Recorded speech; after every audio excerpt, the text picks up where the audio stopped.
कुंज इस सारी बातचीत के लिए। और अब चलिए एक बार हमारे एक्सपर्ट्स भी शो में हमसे जुड़ गए हैं, उनसे भी उनका नजरिया समझ लेते हैं। राजेश पालवे हमारे साथ हैं। मॉर्निंग राजेश, आपका सबसे पहले इंडेक्स पे व्यू, क्या रेंज के लिए ट्रेड करना चाहिए आज निफ्टी पर? Morning Priyanka ji, morning everyone. तो कल के सेशन में जिस तरीके से सेकंड हाफ में एक सप्लाई बना, निफ्टी में भी अगर हम देखें तो 18,000 के लेवल को एक बार ड्यूरिंग द डे तोड़ के निफ्टी उसके नीचे ट्रेड करते हुए दिखे। और डेटा को अगर हम एनालाइज करें तो 18,000 पे कॉल और पुट का जो कॉन्सेंट्रेशन था, वहां पे हमने कल पुट राइटर्स को अपनी पोजीशन अनवाइंड करते हुए दिखी। तो इससे ये इंडिकेशन मिलता है कि यहाँ पे जो बेस बना हुआ था 18,000 का, वो कहीं ना कहीं अब चैलेंजिंग हो चुका है। और हमें लगता है कि आज ओपनिंग में अगर 18,000 के नीचे ट्रेड करते हैं तो निफ्टी और भी यहाँ से लोअर साइड पे करीब 100 पॉइंट का और यहाँ से हमें कट देखने को मिल सकता है। तो सेकंड हाफ की जो सेलिंग थी वो एक काफी इम्पैक्टफुल थी मार्केट में, और अब 18,000 भी एक चैलेंजिंग पॉइंट हो चुका है। और हमें लगता है कि आज निफ्टी में शॉर्ट साइड का ट्रेड इनिशिएट करना चाहिए। 17,900 से 17,850 तक की लोअर साइड की रेंज हमें लगता है आते हुए दिख सकती है।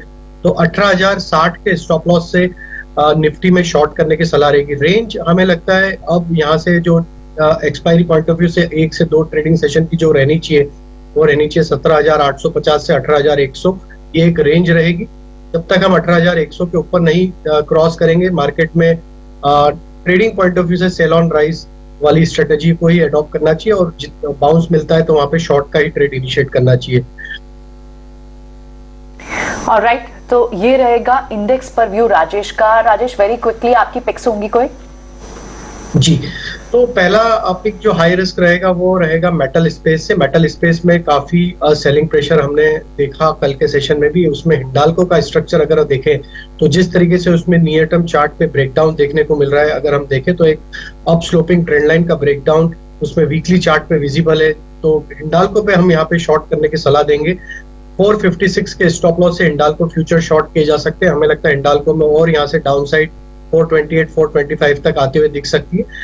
मीडियम टर्म रिस्क के हिसाब से अगर हम देखें तो टाटा मोटर का सेटअप काफी अट्रैक्टिव लग रहा है। जिस तरीके से टाटा मोटर में स्ट्रेंथ बनी हुई है, हमें लगता है टाटा मोटर को यहाँ पे बाय करके चलना चाहिए। 505 के स्टॉप लॉस से टाटा मोटर बाय किया जा सकता है।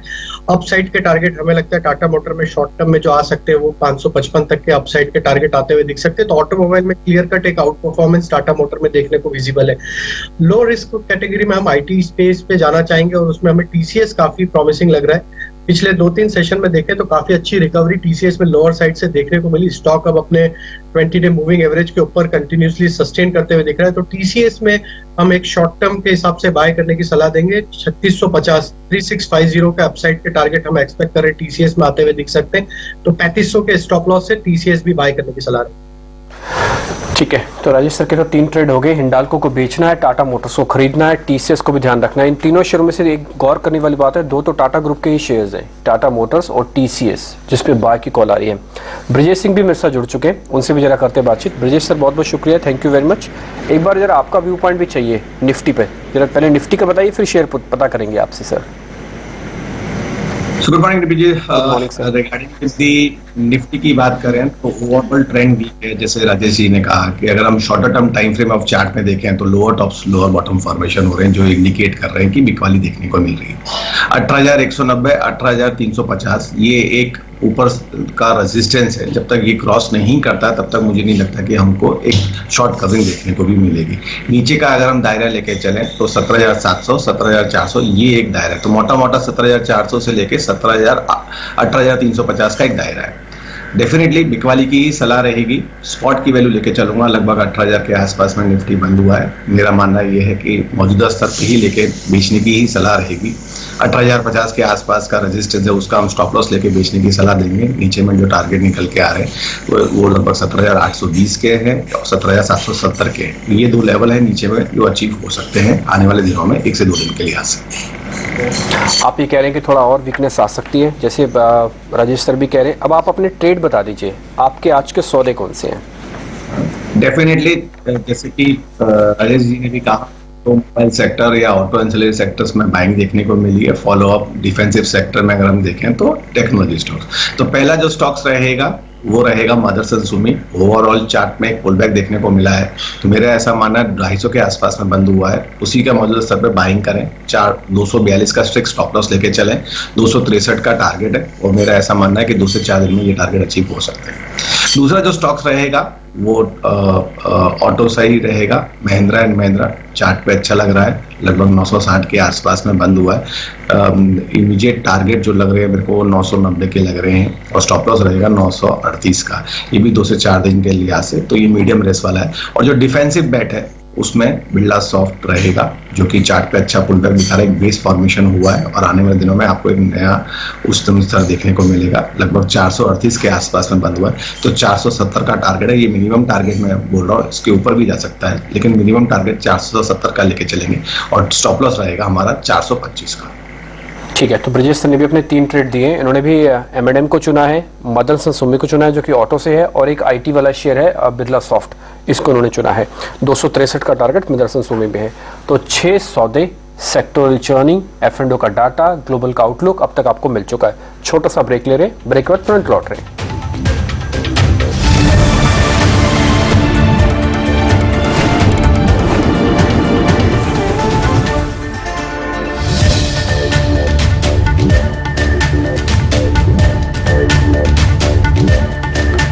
ब्रेक के बाद एक बार फिर से आपका स्वागत है। आप देख रहे हैं खरा सौदा 18 हाउस प्रदेश पर। अब हमारे साथ शरद जुड़े हैं ये बताने के लिए कि आज कौन से स्टॉक्स हैं जिस पर खबरें हैं और उसका असर देखने को मिल सकता है। शरद बताइए। तो सबसे पहले एविएशन स्टॉक्स रहेगा फोकस में और बहुत अच्छे पॉजिटिव ट्रिगर्स आ रहे हैं। तो सबसे पहले मैं स्टार्ट करता हूं, तो एविएशन मिनिस्ट्री ने अलाउ किया है कि सारे डोमेस्टिक एयरलाइंस में आपका मील सर्व हो सकते हैं, मैगजीन सर्व हो सकते हैं। तो एक टाइप से पॉजिटिव मोमेंटम देखने मिल सकता है आपके एविएशन स्टॉक्स में। और इंटरग्लोब एविएशन की मैनेजमेंट की भी स्ट्रॉन्ग कमेंट्री आई है। हालांकि वो रिसेंटली अब QIP इशू जो है नहीं करेंगे, क्योंकि थर्ड वेव की जो लाइकलीनेस है वो अब कम हो चुकी है।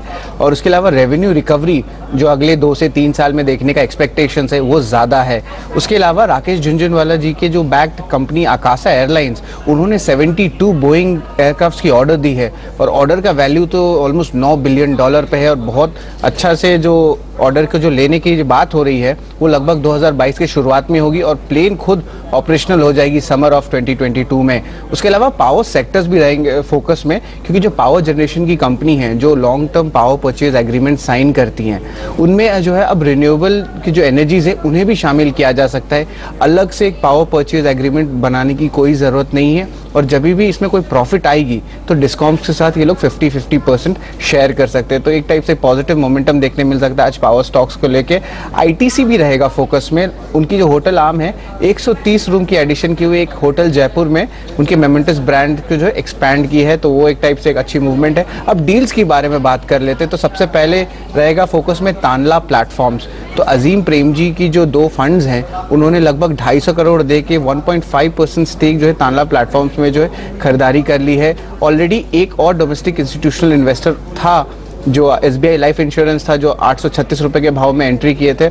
अब देख सकते हैं कि लगभग 20 लाख शेयर्स की जो है एक्विजिशंस की गई है तानला प्लेटफॉर्म से। उसके अलावा एक्विजिशंस को कंटिन्यू करते डिस्कशन और फोकस में रहेगा पूना वाला फिनकॉर्प, जो हाल ही में पिछले 2 या 3 दिन से बहुत बड़े बल्क डील्स हो रहे थे। तो यहाँ पे ओवरऑल जो प्रमोटर कंपनी है पूना वाला की, उन्होंने है लगभग 1.24 करोड़ शेयर्स खरीद लिया है और वो पुराने प्रमोटर से खरीदा है। तो ओवरऑल जो है अब 74% स्टेक जो है पूना वाला ग्रुप का आ गया है मैग्मा फिनकॉर्प में, जो अभी नाम हो गया है पूना वाला फिनकॉर्प। और आखिरी में एक बहुत अच्छी न्यूज़ है स्पेशली आपके जेम एंड ज्वेलरी सेक्टर के लिए, और फोकस में रहेंगे स्टॉक्स राजेश एक्सपोर्ट्स और वैभव ग्लोबल की। ओवरऑल जो एक्सपोर्ट्स हुई है जेम एंड ज्वेलरी की, उसमें 45% का ग्रोथ देखने मिला है और लगभग 31,241 करोड़ पे आया। तो बहुत पॉजिटिव न्यूज़ है ऑल अक्रॉस द बोर्ड, और हमें मार्केट्स में ये सब स्टॉक्स आज ट्रैक करेंगे। ऑलराइट, ठीक है। तो ये सारे स्टॉक्स रहेंगे जो आज एक्शन में रहेंगे और इन पर नजर रहेगी। सेक्टर स्पेसिफिक भी हम बात करेंगे। इनफैक्ट अब एयरलाइंस की बात हुई है तो एक और खबर आपसे शेयर कर लें। शेयर बाजार के दिग्गज राकेश झुनझुनवाला से जुड़ी हुई है। उन्होंने एयरलाइन आकाशा के लिए एक बड़ा ऑर्डर दिया है। 72 बोइंग 737 मैक्स जेट प्लेन खरीदने का ऑर्डर दिया है और इसके लिए $900 का करार भी किया है कंपनी ने। डिलीवरी 2022 तक शुरू होगी इन विमानों की। और इस खबर पर ज्यादा जानकारी उत्कर्ष के पास है। उत्कर्ष, पूरी डिटेल्स शेयर करें। देखिए, ये जो बात काफी बात चल रही थी, इनफैक्ट हमारे 18 नाउ के व्यूअर्स हैं उनको हमने कुछ 20-25 दिन पहले बताया भी था ये बात की बातचीत चालू है और फाइनल स्टेजेस में है। इनफैक्ट ये डील बहुत थोड़े कुछ दिन पहले हो चुकी थी। दोनों पार्टी जो है वो दुबई एयर शो का इंतजार कर रही थी। क्यों 737 मैक्स इंपॉर्टेंट है? 2 वजह से 737 मैक्स इंपॉर्टेंट है, क्योंकि 737 मैक्स और A320 neo ये 15 से 20% की आपको फ्यूल एफिशिएंसी ज्यादा देते हैं, पहली चीज है। दूसरी 737 मैक्स से बोइंग जो है वो काफी समय से इंडिया में पीछे जा रहा था एयरबस के, क्योंकि अगर आप जितनी भी नई एयरलाइंस देखें वो एयरबस के विमान लेके आ रही थी, एयरबस A320 पे ज्यादा जोर था और इसलिए बोइंग की री एंट्री जरूरी थी। इसीलिए नेगोशिएशन प्राइस अकासा को भी लगा और जेट एयरवेज ने भी यही कर रहा है कि 737 मैक्स से बात कर रहा है कि जो प्राइस आप नेगोशिएट करते हैं लॉन्ग टर्म के लिए वो ज्यादा बेटर बोइंग के साथ मिल सकती है। बोइंग वापस आना चाहता था इंडिया में, 737 मैक्स को झटका लगा था, करीब 2 साल के लिए वो बैन रहा था हिंदुस्तान में और केवल स्पाइस जेट ये था जो इस विमान को उड़ा रहा था। तो एक अच्छी खबर है। जो आप 72 एयरक्राफ्ट की बात कर रहे हैं, जो हमें पता चल रहा है सूत्रों से, वो ये है कि शुरुआती दौर में कुछ 19 से 20 एयरक्राफ्ट आएंगे जो कि लॉन्च के लिए इस्तेमाल होंगे। बैंगलोर, मुंबई और बाकी मेट्रो से जोड़ने की कोशिश करेगी अकासा यहाँ पर, और उसके बाद धीमे धीमे करके 72 एयरक्राफ्ट का ऑर्डर है। बड़े ऑर्डर का सबसे बड़ा फायदा ये रहता है कि आपको जो लंबी डील होती है वो अच्छी मिलती है। देखिए इंडिगो के तर्ज पे यहाँ पर अकासा को खोला गया है। ये बात को देखा गया कि जिस तरीके से इंडिगो ने शुरुआत करी थी और बड़े ऑर्डर्स के साथ धीमे धीमे करके अपना मार्केट शेयर बढ़ाया था, उसी तरीके से अकासा भी ये बढ़ाना चाहते हैं। देखिए आदित्य घोष यहाँ पे बोर्ड में है, विनय दुबे क्योंकि जेट एयरवेज के सीईओ थे वो इसमें मैनेजिंग डायरेक्टर हैं, और जैसे कि आप कह रहे राकेश झुंझुनवाला भी बड़े इन्वेस्टर्स हैं। तो इन तीनों जो दिग्गज है उनकी जो पूरी स्ट्रैटेजी है उससे ये एयरलाइन चल रही है। अब अगला स्टेप क्या होगा? अगला स्टेप होगा एयरपोर्ट ऑपरेटिंग परमिट, क्योंकि अब आपके पास जो विमान है और विमान की डिटेल्स है वो आ चुकी है। समर तक की जो डेडलाइन है वो अब लग रहा है कि अकासा पार कर लेगी और समर तक आपको पहला विमान अकासा का उड़ते हुए दिख जाएगा। ठीक है, तो उत्कर्ष आपको पूरी जानकारी दे रही थी इस अकासा एयरलाइंस के बारे में, जिसके ऑर्डर दे दिया गया है। अब 2022 तक डिलीवरी हो जाएगी, यानी कि मान के चलते हैं कि 2022 के एंड तक शुरू भी हो जाएगी एयरलाइंस। गौरांग शाह इस बीच हमारे साथ जुड़ चुके हैं और साथ ही ब्रजेश सिंह भी हैं, राजेश पलविया भी हैं। ब्रजेश जी हमारे साथ अभी थोड़ी देर और रहेंगे। गौरांग सर पहले तो गुड मॉर्निंग। ये जो एविएशन में फिर से कुछ नई कंपनीज आ रही हैं, राकेश झुंझुनवाला जी भी आ रहे हैं और अब उन्होंने बोइंग को ऑर्डर भी दे दिया। कंपनीज तो लिस्टेड स्पेस में देखा जाए तो सिर्फ 3 है, आप इंडिगो, स्पाइस जेट और तीसरा अगर इसको भी लिस्ट कराते हो तो ये भी हो जाएगी। इसमें कितना बदलाव देखते हैं? इस पूरे सेक्टर की री रेटिंग होगी कि नहीं होगी?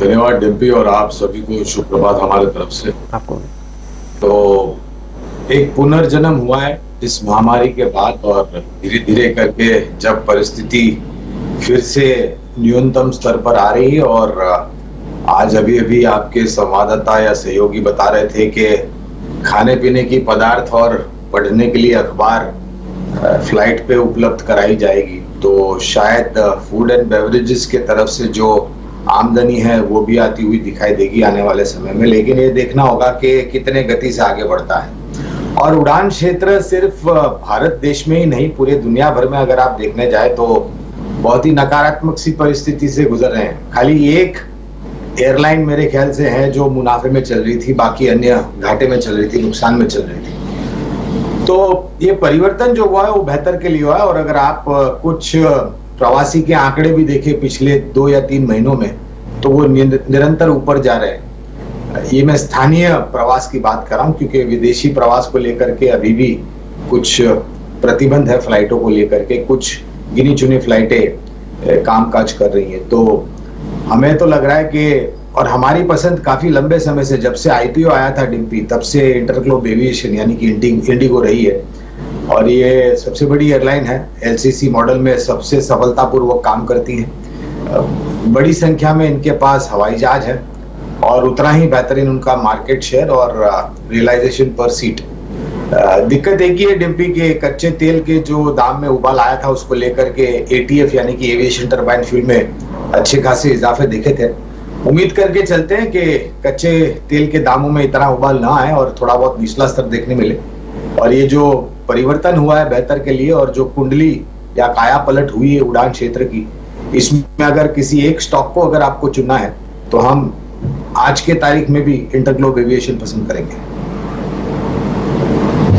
तो है ही। ब्रिजेश, आपको कैसा लगता है इंटरग्लोब एविएशन? ओवरऑल चार्ट पे तेजी है इसमें, और जिस हिसाब से गौरांग जी भी बता रहे हैं कि फंडामेंटल पॉइंट ऑफ व्यू के हिसाब से कि स्टॉक में वैल्यूएशन है। अगर हम टेक्निकली अगर हम इसको देखें तो मीर जी higher top higher bottom formation में स्टॉक चल रहा है। मेरा तो मानना ये है कि अभी भी अगर किसी को लेना है तो ये भाव में भी रिस्क रिवॉर्ड रेशियो के हिसाब से आप बाइंग कर सकते हैं। 2364 के आसपास में बंद हुआ है ये भाव, या कोई 20 से 40 रुपए का अगर कोई गिरावट भी आती है लगभग 2320 के आसपास में भी मिलता है, तब भी रिस्क रिवॉर्ड रेशियो के हिसाब से बाइंग करने की सलाह रहेगी। रही बात स्टॉप लॉस की, तो मेरा ऐसा मानना है 2180 का अच्छा सपोर्ट है, उसका स्टॉप लॉस लगा के बाइंग करें। और मीडियम टर्म के अनुसार मेरा ऐसा चार्ट पे नजरिया है कि ये लगभग आपको 2750 से 2800 रुपए तक के लेवल आपको दिखा सकता है। ये मिनिमम लेवल है, it can be extended to 3200 also, but आप 2750 से 2800 तक के लेवल आप इमीडिएट बेसिस पे आप ले सकते हैं कि ये मीडियम टर्म के ट्रेंड के अनुसार ये लेवल आपको देखने को मिल सकते हैं। कोई डिस्क्लोजर्स आप देना चाहेंगे ब्रिजेश? जो भी स्टॉक्स में बात हुई पर्सनल मेरी एक पोजीशन है, नॉन एफएफ में फंसा होल्डिंग है। बिल्कुल, चलिए शुक्रिया ब्रिजेश हमारे साथ इस बातचीत में शामिल होने के लिए। लेकिन देखिए एविएशन में एक्शन तो काफी है। पहले हमने देखा एयर इंडिया जो है उस पर फिर से टाटा सवार हो गए हैं, राकेश झुंझुनवाला अपनी नई एयरलाइन लेकर आ रहे हैं और अनलॉक का जो थीम है वो अभी भी काफी तेजी से इस पूरे सेक्टर में चल रहा है।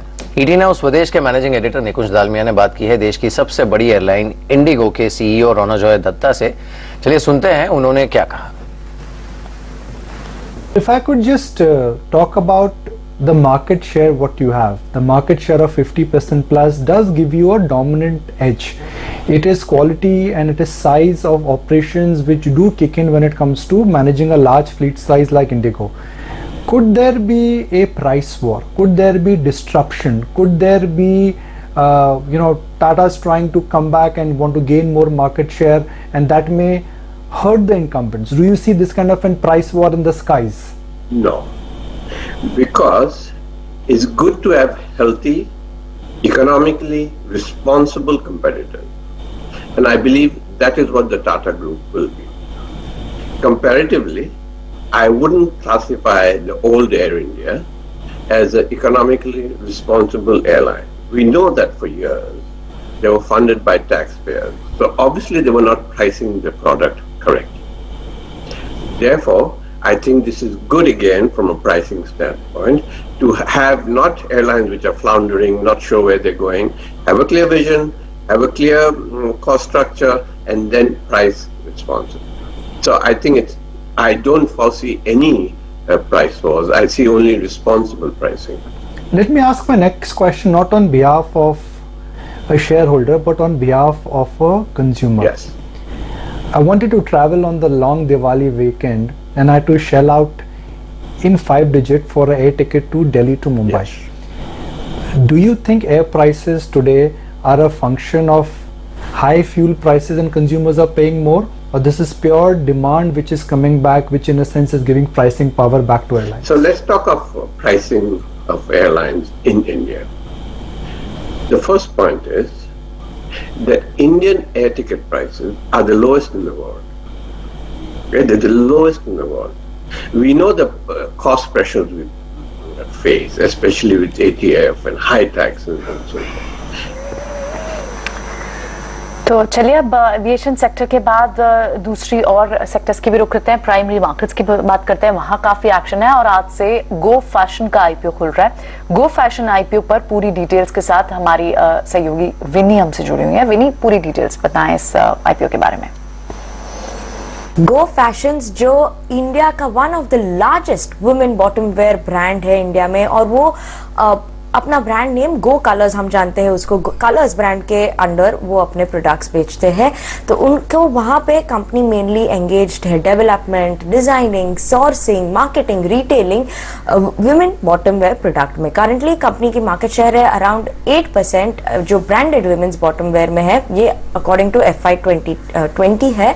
तो 8% मार्केट शेयर है, काफी हाई है कंपनी की market share Indian bottom wear segment में कंपेयर टू उसके पियर्स। नाउ आज आईपीओ कंपनी का खुलेगा और एंड होगा 22 नवंबर को, और ओवरऑल इश्यू साइज है अराउंड 1014 क्रॉस, फ्रेश इश्यू है 125 क्रॉस का, और ऑफर टू सेल है अराउंड 1.28 करोड़ इक्विटी शेयर्स का। तो श्योरली ध्यान रखेंगे कि कैसे आएगा कंपनी की सब्सक्रिप्शन।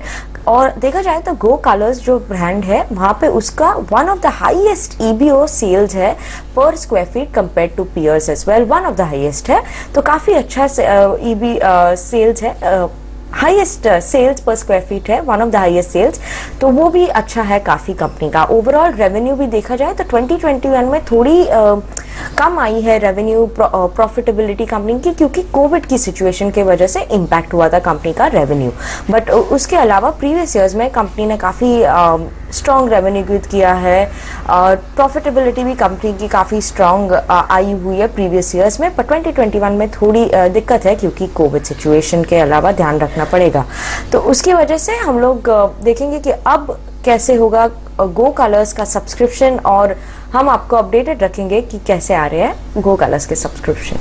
ठीक है, तो ये IPO मार्केट्स की और डिटेल आपको बताते हुए कि गो फैशन का जो IPO आ रहा है उसकी पूरी डिटेलिंग क्या है। हमारे साथ दो मेहमान बने हुए हैं, गौरांग शाह हैं, साथ ही राजेश जी हैं। राजेश सर, आप 2-3 दिन पहले ये कह रहे थे कि रिलायंस अभी थोड़ा ठीक है, लेकिन कल की जो सेलिंग है उसने आपकी स्ट्रेटजी में कुछ बदलाव किया है? रिलायंस अभी और टूटेगा या फिर संभाल सकता है खुद को भी और बाजार को भी?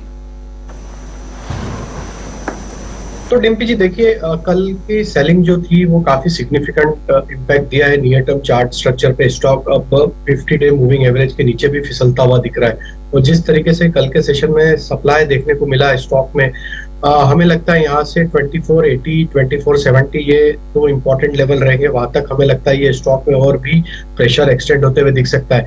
तो कल की सप्लाई ने 20 डे और 50 डे दोनों मूविंग एवरेजेस के नीचे का क्लोज देते हुए दिखा है स्टॉक, तो नियर टर्म चार्ट पे तो एक प्रेशर बिल्कुल यहाँ पे क्लियरली विजिबल है। हमें लगता है यहाँ से 2470 2480 ये लेवल है जहां तक ये स्टॉक में और सप्लाई आते हुए दिख सकते हैं, वहां पे रिव्यू करना चाहिए, क्योंकि वो दोनों लेवल काफी इंपॉर्टेंट है इस करेक्शन के लिए।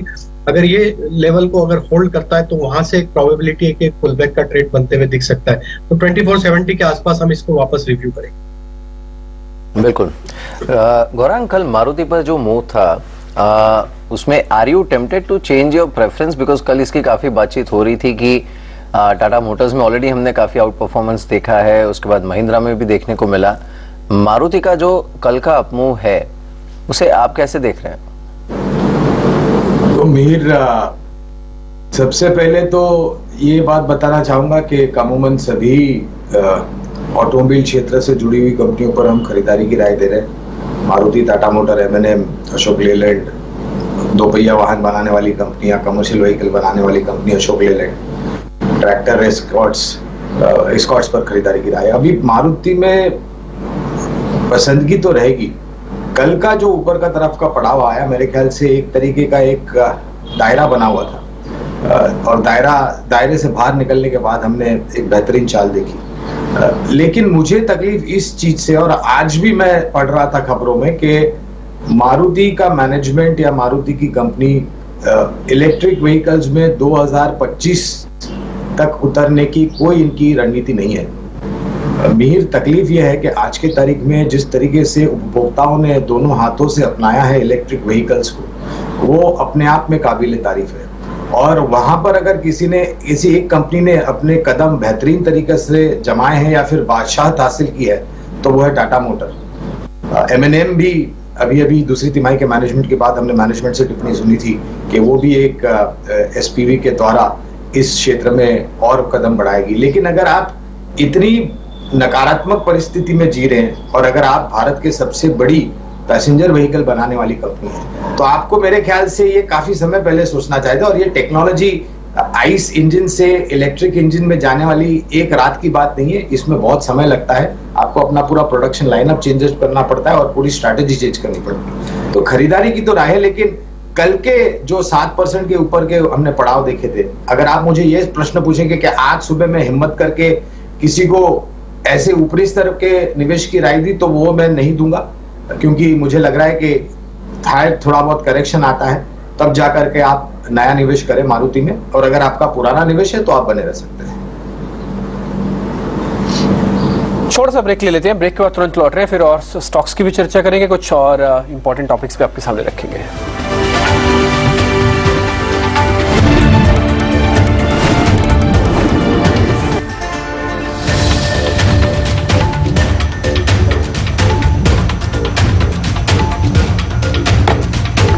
ब्रेक के बाद एक बार फिर से आपका स्वागत है। हमारे साथ राजेश पल्लविया मौजूद हैं, गौरांग शाह हैं और अब मंदार भी हमारे साथ जुड़े हैं। कुछ ही देर में इंडिकेटिव टिक्स आएंगे, लेकिन इंडिकेटिव टिक्स के पहले जो एसजीएक्स निफ्टी के संकेत थे उसमें भी हमने देखा कुछ हद तक रुझान नेगेटिव ही था। मंदार, आप क्या करेंगे आज के बाजार में? संकेत इनिशियल जो क्यूज हैं एटलीस्ट वो तो नेगेटिव हैं, और कल हमने देखा किस तरह की उठापटक हो रही थी बाजार में। आप टेक और ऑटो को निकाल कर अगर इंडेक्स को देखते then the correction would have been much deeper. आप क्या करेंगे आज ट्रेड में? Good morning. देखिए, फिलहाल निफ्टी तो रेंज बाउंड है, तो यानी ये जो डाउनटिक हमें दिख रहा है ये पॉसिबल है, क्योंकि 17,650 से लेके 18,400 इस तरीके का रेंज बना हुआ है निफ्टी के लिए। और हमने देखा कि कल और परसों में 18,400 जाके जो बिकवाली आई है, ये मुझे लगता है कि ये कंटिन्यू होगी। नीचे में 17,800 की लेवल्स हमें देखने को मिल सकती है। आज गैप डाउन अगर होता है तो मुझे लगता है कि फ्लैट ही ट्रेड कर देगा। अगर फ्लैट ओपन हो जाता है तो हाँ, ये नीचे के भाव हमें एक 50-100 पॉइंट 150 पॉइंट नीचे का ट्रेड हमें देखने को मिलेगा, लेकिन इससे ज्यादा तो मैं इसमें रीड नहीं करूंगा, क्योंकि ये इसी तरीके का मार्केट है। यानी पिछले 2-3 हफ्ते का अगर ट्रेड देखते हैं तो आपको दिखेगा कि हमेशा जब 18,100 के आसपास निफ्टी जाता है तो वहां से बिकवाली आ जाती है, एक 200 पॉइंट का करेक्शन आ जाता है, फिर से एक उछाल देखने को मिलता है। तो इसी तरीके का एक कंसोलिडेशन में इसी तरीके का ट्रेड बना रहता है।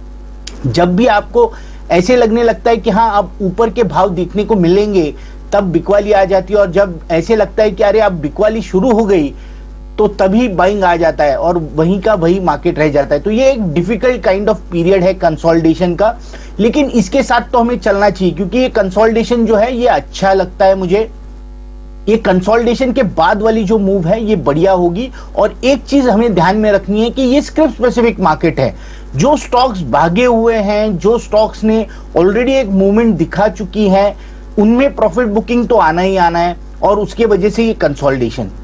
मुझे लगता है कि इंटरेस्ट जो है वो इंडेक्स के बाहर रहेगा, ऑटो में होगा, आईटी में होगा, और सिलेक्ट ऐसे स्टॉक्स होंगे कि जिनमें अब तक इंटरेस्ट नहीं आया हुआ, या पिछले 3-4 महीनों से जो करेक्शन में से चल रहे हैं, ऐसे स्टॉक्स में हमें इंटरेस्ट दिखने को मिल सकता है।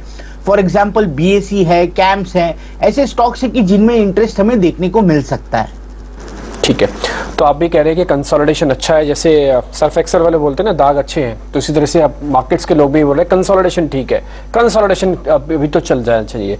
खैर, ओपनिंग टिक्स आना शुरू हो गए और इस समय निफ्टी आप जो दिख रहे होंगे वो 250 पॉइंट नीचे। अभी थोड़ा वेट कीजिएगा, 7:08 तक पूरी तरह से फ्रीज हो जाए, 9:08 पे फ्रीज हो जाएगा ये, और उसके बाद फिर आपको एक्चुअल पिक्चर दिखेगी। लेकिन हाँ, दिक्कत तो है, आज जो प्रॉब्लम क्रिएट कर रहे हैं शुरुआत में वो HDFC कोटक, HDFC बैंक, यानी कि HDFC के दोनों ट्विंस शामिल हैं। आज शुरुआती में जो कमजोरी देंगे, NTPC, भारतीय एयरटेल भी आज 1.5-2% के कट के साथ खुल रहे हैं। इसके अलावा जो आज बढ़ेंगे वो है इंडसइंड बैंक, शुरुआती ठीक दिख रहा है, Grasim, Asian paints, Bajaj auto, ये कुछ एक वो शेयर्स हैं जहां पर आपको ओपनिंग टिक थोड़े से आपको ठीक दिख सकते हैं। इसमें HDFC के दोनों ट्विंस पे एक बार जरा व्यू पॉइंट चेक करवा लेते हैं, क्योंकि आज इनमें जो उथल पुथल हो रही है अभी सेटलमेंट से ठीक पहले, इसमें आज रणनीति क्या होनी चाहिए। राजेश सर जरा चेक कीजिएगा, HDFC और HDFC बैंक बोथ। तो डिम्पी जी, HDFC बैंक का सेटअप एनालाइज करें तो कंटिन्यूसली एक इसमें सप्लाई देखने को मिल रहा है। स्टॉक का स्ट्रक्चर नियर टर्म चार्ट पे वीक टेरिटरी में ट्रेड करते हुए दिख रहा है। जब तक HDFC बैंक 1570-1580 के ऊपर जब तक क्रॉस नहीं करेगा, हमें लगता है थोड़ा और सप्लाई इस पे माउंट होता हुआ दिख सकता है। लोअर साइड पे हमें लग रहा है इमीडिएट सपोर्ट जो आएंगे इसके करीब आएंगे 1505-1500 तक की रेंज हमें लगता है लोअर साइड पे यहाँ पे आते हुए दिख सकती है। इसके कंपेयर में अगर हम HDFC लिमिटेड का स्ट्रक्चर एनालाइज करें तो वो एक स्ट्रॉन्ग जोन में ट्रेड करते हुए दिख रहा है। वीकली, मंथली और डेली सेटअप पे भी एनालाइज करें तो स्टॉक एक स्ट्रॉन्ग बुलिश जोन में ट्रेड करते हुए दिख रहा है। तो ये स्टॉक में HDFC लिमिटेड में अगर कोई डिप मिलती तो वो एक अपॉर्चुनिटी होगी बाय करने के लिए।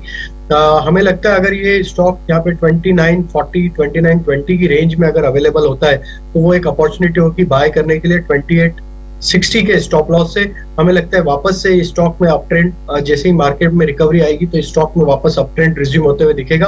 3000 के लेवल क्रॉस करने के बाद स्टॉक में 3200 तक की भी अपसाइड आगे आने वाले हफ्तों में देखने को मिल सकती है। तो HDFC लिमिटेड का स्ट्रक्चर कंपैरेटिवली अच्छा है, तो डिप्स में इसमें बाय किया जा सकता है। ठीक है, HDFC पसंद आता है राजेश को, और अब जो हम गैप डाउन पे पॉइंट्स देख रहे हैं वो थोड़े से कवर अप होते हैं, लगभग 50 पॉइंट्स का आपको gap down pre indicative ticks में दिखाई दे रहा है। एक बार ये समझ लेते हैं, जब आज हमने सुबह ईटी नाउ और ईटी नाउ स्वदेश के मैनेजिंग एडिटर निकुंज डालमिया से बात की तो उन्हें कौन से थीम्स, कौन से सेक्टर्स पसंद आते हैं, ये सुनवाते हैं आपको। हम 18,000 के आसपास हैं। अक्टूबर और सितंबर और अर्ली नवंबर के अंदर इस बाजार के अंदर हमने देखा था डबल डिजिट गेन आया है। तो हताश जब होता है, जब कोई बड़ा रिवर्सल होता है, जब कोई बड़ी मार पड़ती है, जब कोई बहुत बड़ा झटका लगता है, तो किसी भी लेंस से अगर मैं मार्केट को एनालाइज करूं तो मार्केट इस समय रोटेट कर रहे हैं, निफ्टी इस समय कंसोलिडेट कर रहा है, और इस समय हम देख रहे हैं कि एक सेक्टोरल चर्न जरूर देखने को मिल रहा है, जहां पर money is coming out of energy producers and it is moving into energy consumers. हमने देखा था अक्टूबर और नवंबर के महीने में क्या देखा था, हमने देखा था सितंबर अक्टूबर के महीने में एनर्जी प्राइसेस ऊपर गए थे, आयरन ओर प्राइसेस ऊपर गए थे, और Coal India, Tata Steel, SAIL, NMDC इन शेयर्स के अंदर भारी उछाल आई थी। अब ट्रेड रिवर्स कर रहा है because globally crude is now settling, iron ore prices have started coming down, supply chain के जो चैलेंजेस हुए थे वह इस समय ठीक हो रहे हैं, भले ऑटो में सेमीकंडक्टर की शॉर्टेज हो या फिर पोर्ट्स के अंदर जो कंजेशन हो, यह सब रिवर्स हो रहा है। और रिवर्स हो रहा है तो हम देख रहे हैं कि अगर आप कमोडिटी कंज्यूमर हैं तो आपको बेनिफिट मिल रहा है, कमोडिटी प्रोड्यूसर है तो हो सकता है नियर टर्म में आपकी अर्निंग्स पीक हो रही हैं। कल हमने देखा किस प्रकार से सीमेंट कंपनीज ने प्राइसिंग कम करी। जी हाँ, प्राइसिंग कम करी। उन्होंने प्राइसिंग क्यों कम करी? ऊंचे भाव में उनको डिमांड नहीं मिल रही है, और दूसरा फ्यूल प्राइसेस इस समय स्टेट लेवल और सेंट्रल लेवल के बाद मोटा मोटी 12 से 13 रुपए नीचे आ चुके हैं, तो उसकी वजह से उन्होंने उसको पास ऑन करा है। तो इस पास ऑन में कितना स्टील कंपनीज ज्यादा जो पास ऑन हो रहा है इसका बेनिफिट सीधा मिलेगा कंज्यूमर को और सीधा मिलेगा कंपनीज को। तो जो ट्रेड इस समय रोटेट हो रही है वह कमोडिटी प्रोड्यूसर से कमोडिटी कंज्यूमर की तरफ आ रही है, और that explains why auto, consumer durables and some related stocks are doing well. इस बीच चलिए 9:05 हुए हैं और देखते हैं आज की बड़ी खबर क्या है। हीरो मोटोकॉर्प फंडेड कंपनी एथर एनर्जी की इलेक्ट्रिक व्हीकल सेगमेंट के लिए बड़ी तैयारी है। क्या है कंपनी की योजना? इस एक्सक्लूसिव खबर के साथ हमारे सहयोगी उत्कर्ष हमारे साथ जुड़े हैं। उत्कर्ष बताइए। देखिए, पिछले 2 हफ्तों में हमने हर कंपनी में ईवी स्पेस की क्या चल रहा है, चाहे वो इंटरव्यूज हो, चाहे वो सोर्स बेस्ड इंफॉर्मेशन हो, चाहे वो न्यूज ब्रेक्स हो, आपको दिए। तो इसी क्रम को आगे बढ़ाते हुए अगली कंपनी का नाम है एथर एनर्जी। एथर एनर्जी हीरो की द्वारा बैक की हुई फाइनेंशियली कंपनी है, और पिछले 4 से 5 सालों से मार्केट में है और इनके प्रोडक्ट्स मार्केट में है, लेकिन मोर और लेस काफ़ी समय तक ये बैंगलोर बेस्ड रहे और बैंगलोर में ही इन्होंने अपनी सेल्स और मार्केटिंग करी, और अब जाके वो धीमे धीमे करके अपना जो दायरा है वो बढ़ा रहे हैं। उनके क्या प्लान है आगे? देखिए, सबसे पहला प्लान उनका ये है, उनके हिसाब से उनका जो प्रोडक्ट है वो रेडी है। उनके हिसाब से जो उन्हें 1.5-2 साल बैंगलोर में दिए हैं प्रोडक्ट को बेटर करने में, वो अब कंप्लीट हो चुका है, और इसलिए अब वो एक्सपेंशन मोड पर रहेंगे। वो कई जगहों पर डीलरशिप्स खोलेंगे और अपने प्रोडक्ट को आगे बढ़ाएंगे। दूसरी चीज उनका कहना है कि उनकी 1 लाख की कैपेसिटी है इस समय, वो फुल हो जानी चाहिए अगले साल तक, और उस 1 लाख की कैपेसिटी को क्वाड्रुपल मतलब करीब 4 लाख तक करने की सोच रहे हैं, ये हमें बताया जा रहा है। अब इस प्रोसेस में क्योंकि 1 लाख से 4 लाख और प्रोडक्ट भी लॉन्च होंगे, अभी कंपनी के पास एथर 450X है। कंपनी के अनुसार और सूत्रों के अनुसार हमें मालूम पड़ रहा है कि अब कंपनी 2 नए प्रोडक्ट और लाएगी, तो एथर एनर्जी की तरफ से 3 प्रोडक्ट हो जाएंगे।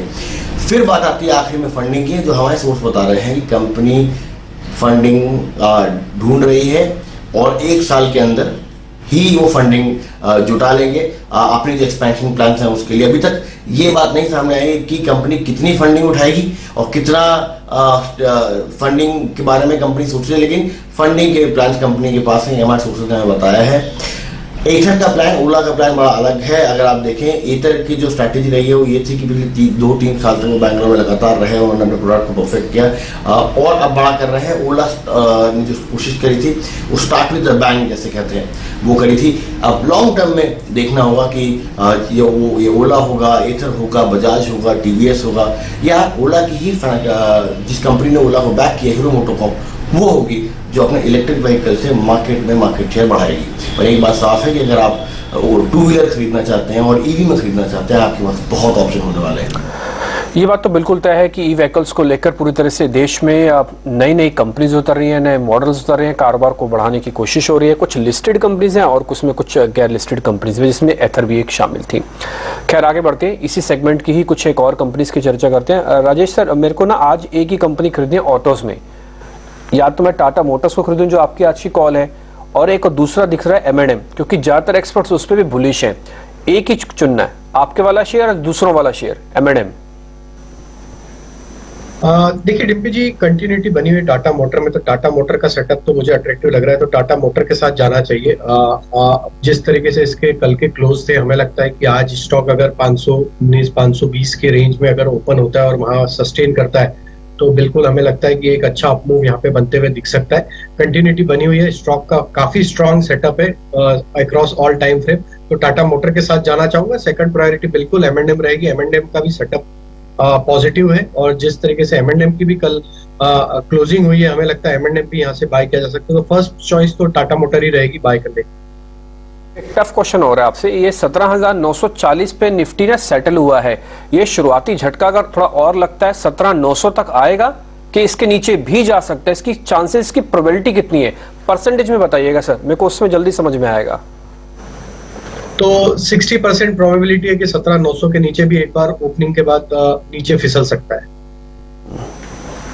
ऑलराइट, ठीक है। अब एक बार हमारे साथ मंदार भी बने हुए हैं। मंदार, हम देख रहे हैं कि बैंक्स पर एक व्यू निकलकर ये भी आ रहा था पीछे कि बैंक्स अच्छा चलेंगे, लेकिन जो बीच की कंसोलिडेशन फेज हमने देखा, और हमने देखा है कि बैंक्स आज भी आप प्री इंडिकेटिव टिक्स में देखें तो वीक नजर आ रहे हैं, पर बैंक निफ्टी यहाँ से चलता है। हैवी वेट्स में कल हमने सेल ऑफ देखा, रिलायंस, SBI, इनमें सेल ऑफ देखने को मिला, और HDFC आज भी इंडिकेटिव टिक्स में आपको वीक दिख रहा है। कैसा सेटअप बैंकिंग स्टॉक्स का आपको दिख रहा है?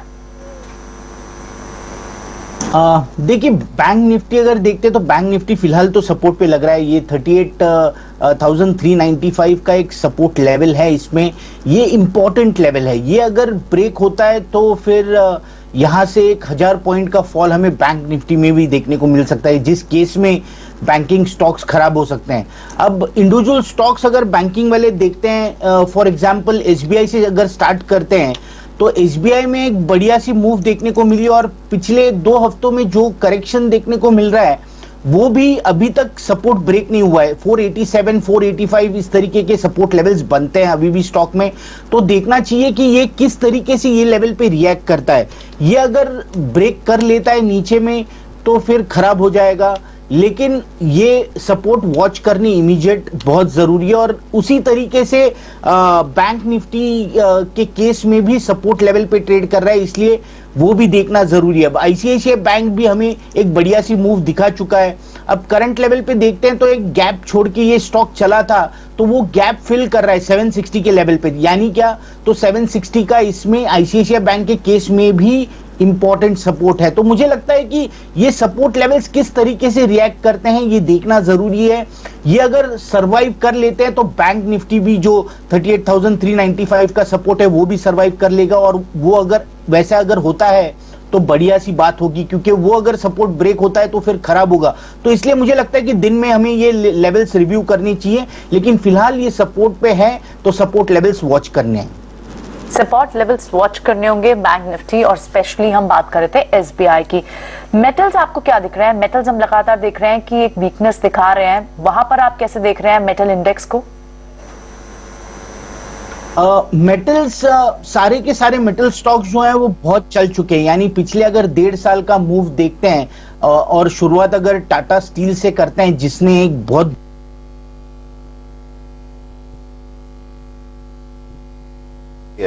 मंदार, आपकी आवाज नहीं आ रही है, फिर से लौटेंगे आपके पास, लेकिन इस बीच एक बार देख लेते हैं जो इंडिकेटिव टिक्स के संकेत आए हैं। उसके मुताबिक निफ्टी करीब 60 पॉइंट्स नीचे 17,940 के आसपास रुका है, और सेंसेक्स 142 पॉइंट नीचे 6180 के आसपास रुका है।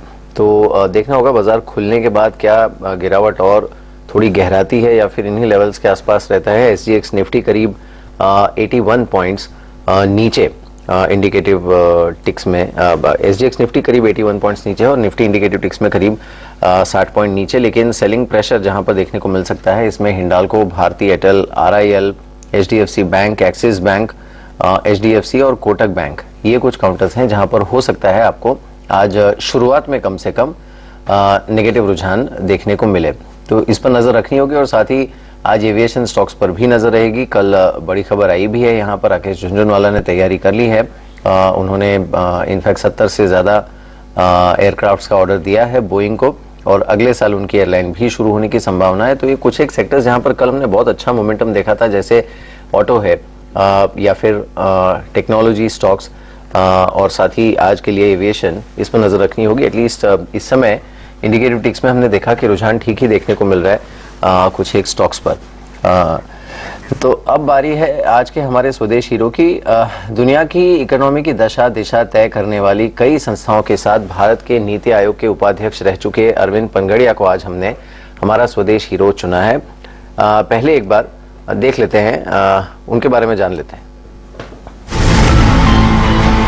वर्ल्ड बैंक, IMF, WTO और एशियाई विकास बैंक दुनिया की इकोनॉमी की दशा दिशा तय करने वाली बड़ी संस्थाओं में कई महत्वपूर्ण जिम्मेदारियां, 15 से ज्यादा किताबें लिखने का अनुभव, कोलंबिया विश्वविद्यालय में इकोनॉमिक्स के प्रोफेसर। अनुभव और जिम्मेदारियों की फेहरिस्त काफी लंबी है। हम बात कर रहे हैं जाने माने अर्थशास्त्री अरविंद पनगड़िया की। जब भारत में योजना आयोग ने नीति आयोग की शक्ल ली तो अरविंद पनगड़िया उसके पहले वाइस चेयरमैन बने।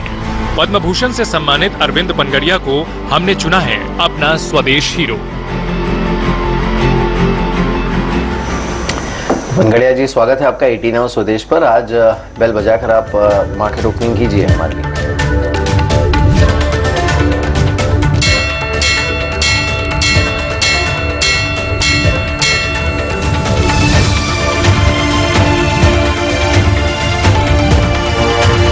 शुक्रिया पनगड़िया जी आज मार्केट ओपनिंग करने के लिए हमारे लिए। और साथ ही निफ्टी खुला है 90 पॉइंट नीचे है इस समय, 17,900 के लेवल को ब्रीच करने की तैयारी में। अभी 85 पॉइंट्स नीचे निफ्टी। सेंसेक्स करीब 285 पॉइंट नीचे इस समय ट्रेड करते हुए, और निफ्टी बैंक पर भी रुझान नेगेटिव है, ये करीब 270 पॉइंट नीचे इस समय ट्रेड कर रहा है। जो नेगेटिव स्टॉक्स हैं उनको देख लेते हैं। आज सबसे ज्यादा नुकसान जिस स्टॉक्स पर है उसमें रिलायंस फिर से एक बार गिरावट को लीड करते हुए करीब 1.25% की गिरावट रिलायंस पर है। इस समय 2487 का लेवल है। साथ ही आप HDFC, axis bank, UPL, Divi's lab, Kotak Mahindra bank और हिंडाल्को, ये काउंटर्स हैं जहां पर सेलिंग प्रेशर देखने को मिल रहा है। बढ़त जिन स्टॉक्स पर है इसमें एशियन पेंट्स है, Eicher Motors, SBI life, Tata Motors और टाटा कंज्यूमर, ये कुछ काउंटर्स हैं जहां पर रुझान ठीक देखने को मिल रहा है। लेकिन ओवरऑल संकेत नुकसान के 17,900 को तो डिफेंड करने की कोशिश कर रहा है। हालांकि अभी खुला है बाजार, इसे थोड़ा सा वक्त देना पड़ेगा।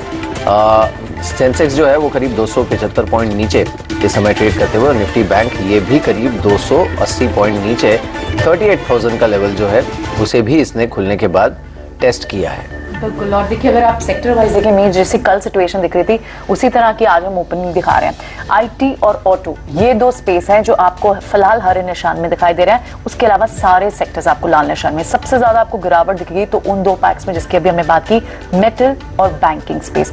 चाहे बैंकिंग स्पेस और बैंक ऑफ फाइनेंस ये जो सबसे ज्यादा ड्रैग कर रहे हैं अगर बाजार को, जिन सेक्टर्स की बात करूं मैं, टॉप 3 सेक्टर्स रहेंगे मेटल, बैंकिंग स्पेस जिसमें स्पेसिफिकली PSU बैंक, और रहेगा इसमें finance sector. Real estate space भी एक अच्छी खासी रनअप के बाद अभी थोड़े प्रॉफिट बुकिंग के स्टेट में ही दिखाई दे रहा है। बैंक्स की अगर हम स्पेसिफिकली बात करें, क्योंकि यहां से एक बहुत बड़ा पेन दिख रहा है, तो अगर बैंकिंग स्टॉक्स में सबसे ज्यादा आपको ड्रैगर्स जो दिख रहे हैं उनमें प्राइवेट स्पेस बैंक में RBL और एक्सिस बैंक और HDFC बैंक दिखाई दे रहे हैं। कोटक बैंक, ICICI बैंक, इनसे भी किसी तरह का कोई सहारा नहीं। और पब्लिक स्पेस बैंक्स में आपको PNB, SBI ये दोनों आधे से 1% कमजोर दिखाई दे रहे हैं। मिड कैप में क्या एक्शन है इन पे? मिड कैप में जो एक्शन है वो थोड़ा स्पेसिफिक है। जैसे टाटा कॉफी आज करीब 1.5% ऊपर है, अवंती फीड्स करीब 2% ऊपर है, एस्कॉर्ट्स के अंदर अभी भी बाइंग हो रही। कल प्रॉफिट बुकिंग थी हल्की सी, लेकिन आज फिर से 1660 के ऊपर आ गया। तानला सॉल्यूशन पे विप्रोस का पैसा आया है इसके अंदर, तो 5% सर्किट पे चला गया।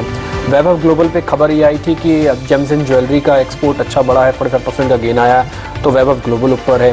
तो ये कुछ एक ऐसे शेयर है मिड कैप कैटेगरी के जो आज बढ़ रहे हैं। लेकिन आज इंटरेस्टिंग फैक्टर ये है कि 17,900 अगर बचाया तो शायद हम 18,000 भी आ जाएं और 18,000 के ऊपर भी आ जाएं। लेकिन आज बचाना है 17,900 बचाओ और 18,000 ले जाओ, कुछ वैसा ही आज मार्केट के अंदर चल रहा है। एक और चीज मीर आप देख रहे होंगे, बिल्कुल कॉर्नर में एडवांस डिक्लाइंस दिख रहे होंगे आपको, 942 शेयरों के अंदर बढ़त है और 700 के अंदर है। ये टिपिकली शुरुआत में बिल्कुल नेक टू नेक थी, यानी कि अगले 5 मिनट के अंदर 200-250 शेयरों का गेन आया है। इसका मतलब ये कि आज के हमने लोस को किसी तरह से प्रोटेक्ट कर रहे हैं। सबसे इंपॉर्टेंट बात आज की SBI और रिलायंस का आज की और गिरावट नहीं आनी चाहिए। अगर ये नहीं आई तो शायद हो सकता है बाजार पुल बैक दिखा जाए। मैं जरा मिड कैप कैटेगरी से शुरुआत करूंगा आज के मेहमानों से पता करने की कि क्या करना चाहिए। राजेश सर, एक बार जरा टाटा कॉफी के चार्ट देखो, आज ये चलेगा क्या? 230 का भाव है, 228, 230। डिम्पी जी अगर देखें तो स्टॉक में पिछले 3-4 सेशन से जिस तरीके से स्टॉक एक हायर हाई फॉर्मेशन बना रहा है डेली चार्ट पे, हमें लगता है कि यस स्टॉक में आज अप मूव आज से कंटिन्यू होते हुए दिख सकता है। 225 ये एक छोटा सा ही स्टॉप लॉस रखें। ड्यूरिंग द डे हमें लगता है स्टॉक में 238 240 तक की भी अपसाइड बनते हुए दिख सकती है। तो स्टॉक में एक स्ट्रेंथ है नियर टर्म सेटअप के हिसाब से, तो छोटे स्टॉप लॉस से बाय किया जा सकता है 225 के स्टॉप लॉस से। गुरांग सर, एक क्वेश्चन आपसे पता करना है। आज ने CLSA की रिपोर्ट आई है एक्सिस बैंक को लेकर, वो ये कह रहे हैं कि 1000 के ऊपर हो जाएगा, शेयर चल रहा है अभी 700, देखा जाए तो 300 रुपए की गुंजाइश है, रिपोर्ट भी अच्छी है। ये रिपोर्ट पे ट्रस्ट कर लें, आपकी बात पे भी ट्रस्ट कर लें? मैं गौरव की बातों पे ज्यादा तवज्जो नहीं देता हूं, मैं अपने दिमाग और अपनी बुद्धिमत्ता को ज्यादा अहमियत, और हमारा लक्ष्य करीबन 1080 से 1100 का एक्सिस बैंक पर। ये बात पे ट्रस्ट क्यों नहीं करते? अपनी सोच और विचारधारा है। अच्छा, मतलब आत्मनिर्भर भारत है। बिल्कुल, गौरांग की बात सुनो, गौरव की ने गौरांग की बात सुनो, ये अच्छा मीर जी ने नाम दिया। खैर 67 पॉइंट्स नीचे, और आपकी बात सही है, जो 17,900 है उस पर आज नजर रहेगी बाजार की। लेकिन जो एक सवाल मैंने शुरुआत में पूछा था, और मैंने इसीलिए पूछा था गौरांग, आपसे ही पूछा था इनफैक्ट, मारुति को लेकर, क्योंकि ये बीच में इस तरह के, ये ऐसा नहीं है कि ये पहली बार इसने किया है, ये पिछले 1 साल में कई बार आप देखेंगे तो कई बार इसने इस तरह के स्पॉट दिए हैं।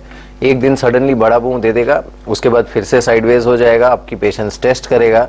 तो कई बार ना मारुति और ITC के बीच में ये सिलेक्ट करना मुश्किल हो जाता है कि कौन ज्यादा पेशेंस टेस्ट करता है। लेकिन आज करीब, गौरांग हंस भी रहे, करीब आधे % ऊपर है। गौरांग, आज फिर से एक बार वही रुझान है और थोड़ा सा फ्लैट, और जो आपने बात कही थी वही मुझे याद आ रही है ओपनिंग के पहले, कि इस तरह के माहौल में आप एज अ कंपनी ये नहीं कह सकते कि 2025 के बाद हम सोचेंगे ई-व्हीकल्स के बारे में। तो मुझे तो ये डर था कि कहीं ये बिकवाली का मौका ना बन जाए, जो पुराने लोग फंसे हुए हैं उनके लिए 8,000 के ऊपर।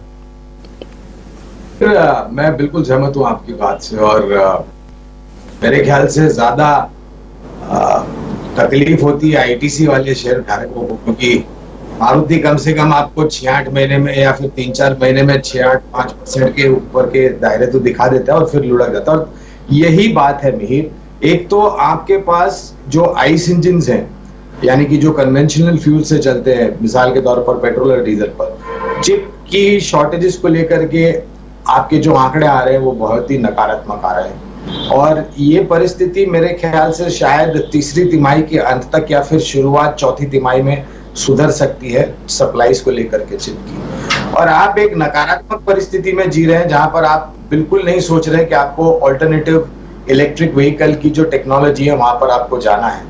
तो ये बहुत ये मेरे ख्याल से आप कॉम्पिटिटर्स को मौका दे रहे हैं कि आप अपना मार्केट शेयर इसमें बढ़ाएं, मिसाल के तौर पर टाटा मोटर्स और M&M। तो देखना होगा कि विचारधारा क्या है, क्या परिवर्तन होता है कि नहीं। लेकिन मैं अभी यही कहूंगा मीर कि भले आपको आधे % या 1% के ऊपर के इजाफे दिख रहे हैं, लेकिन नए निवेश इस स्तर पर करना मारुति पर मेरे ख्याल से समझदारी का काम नहीं होगा।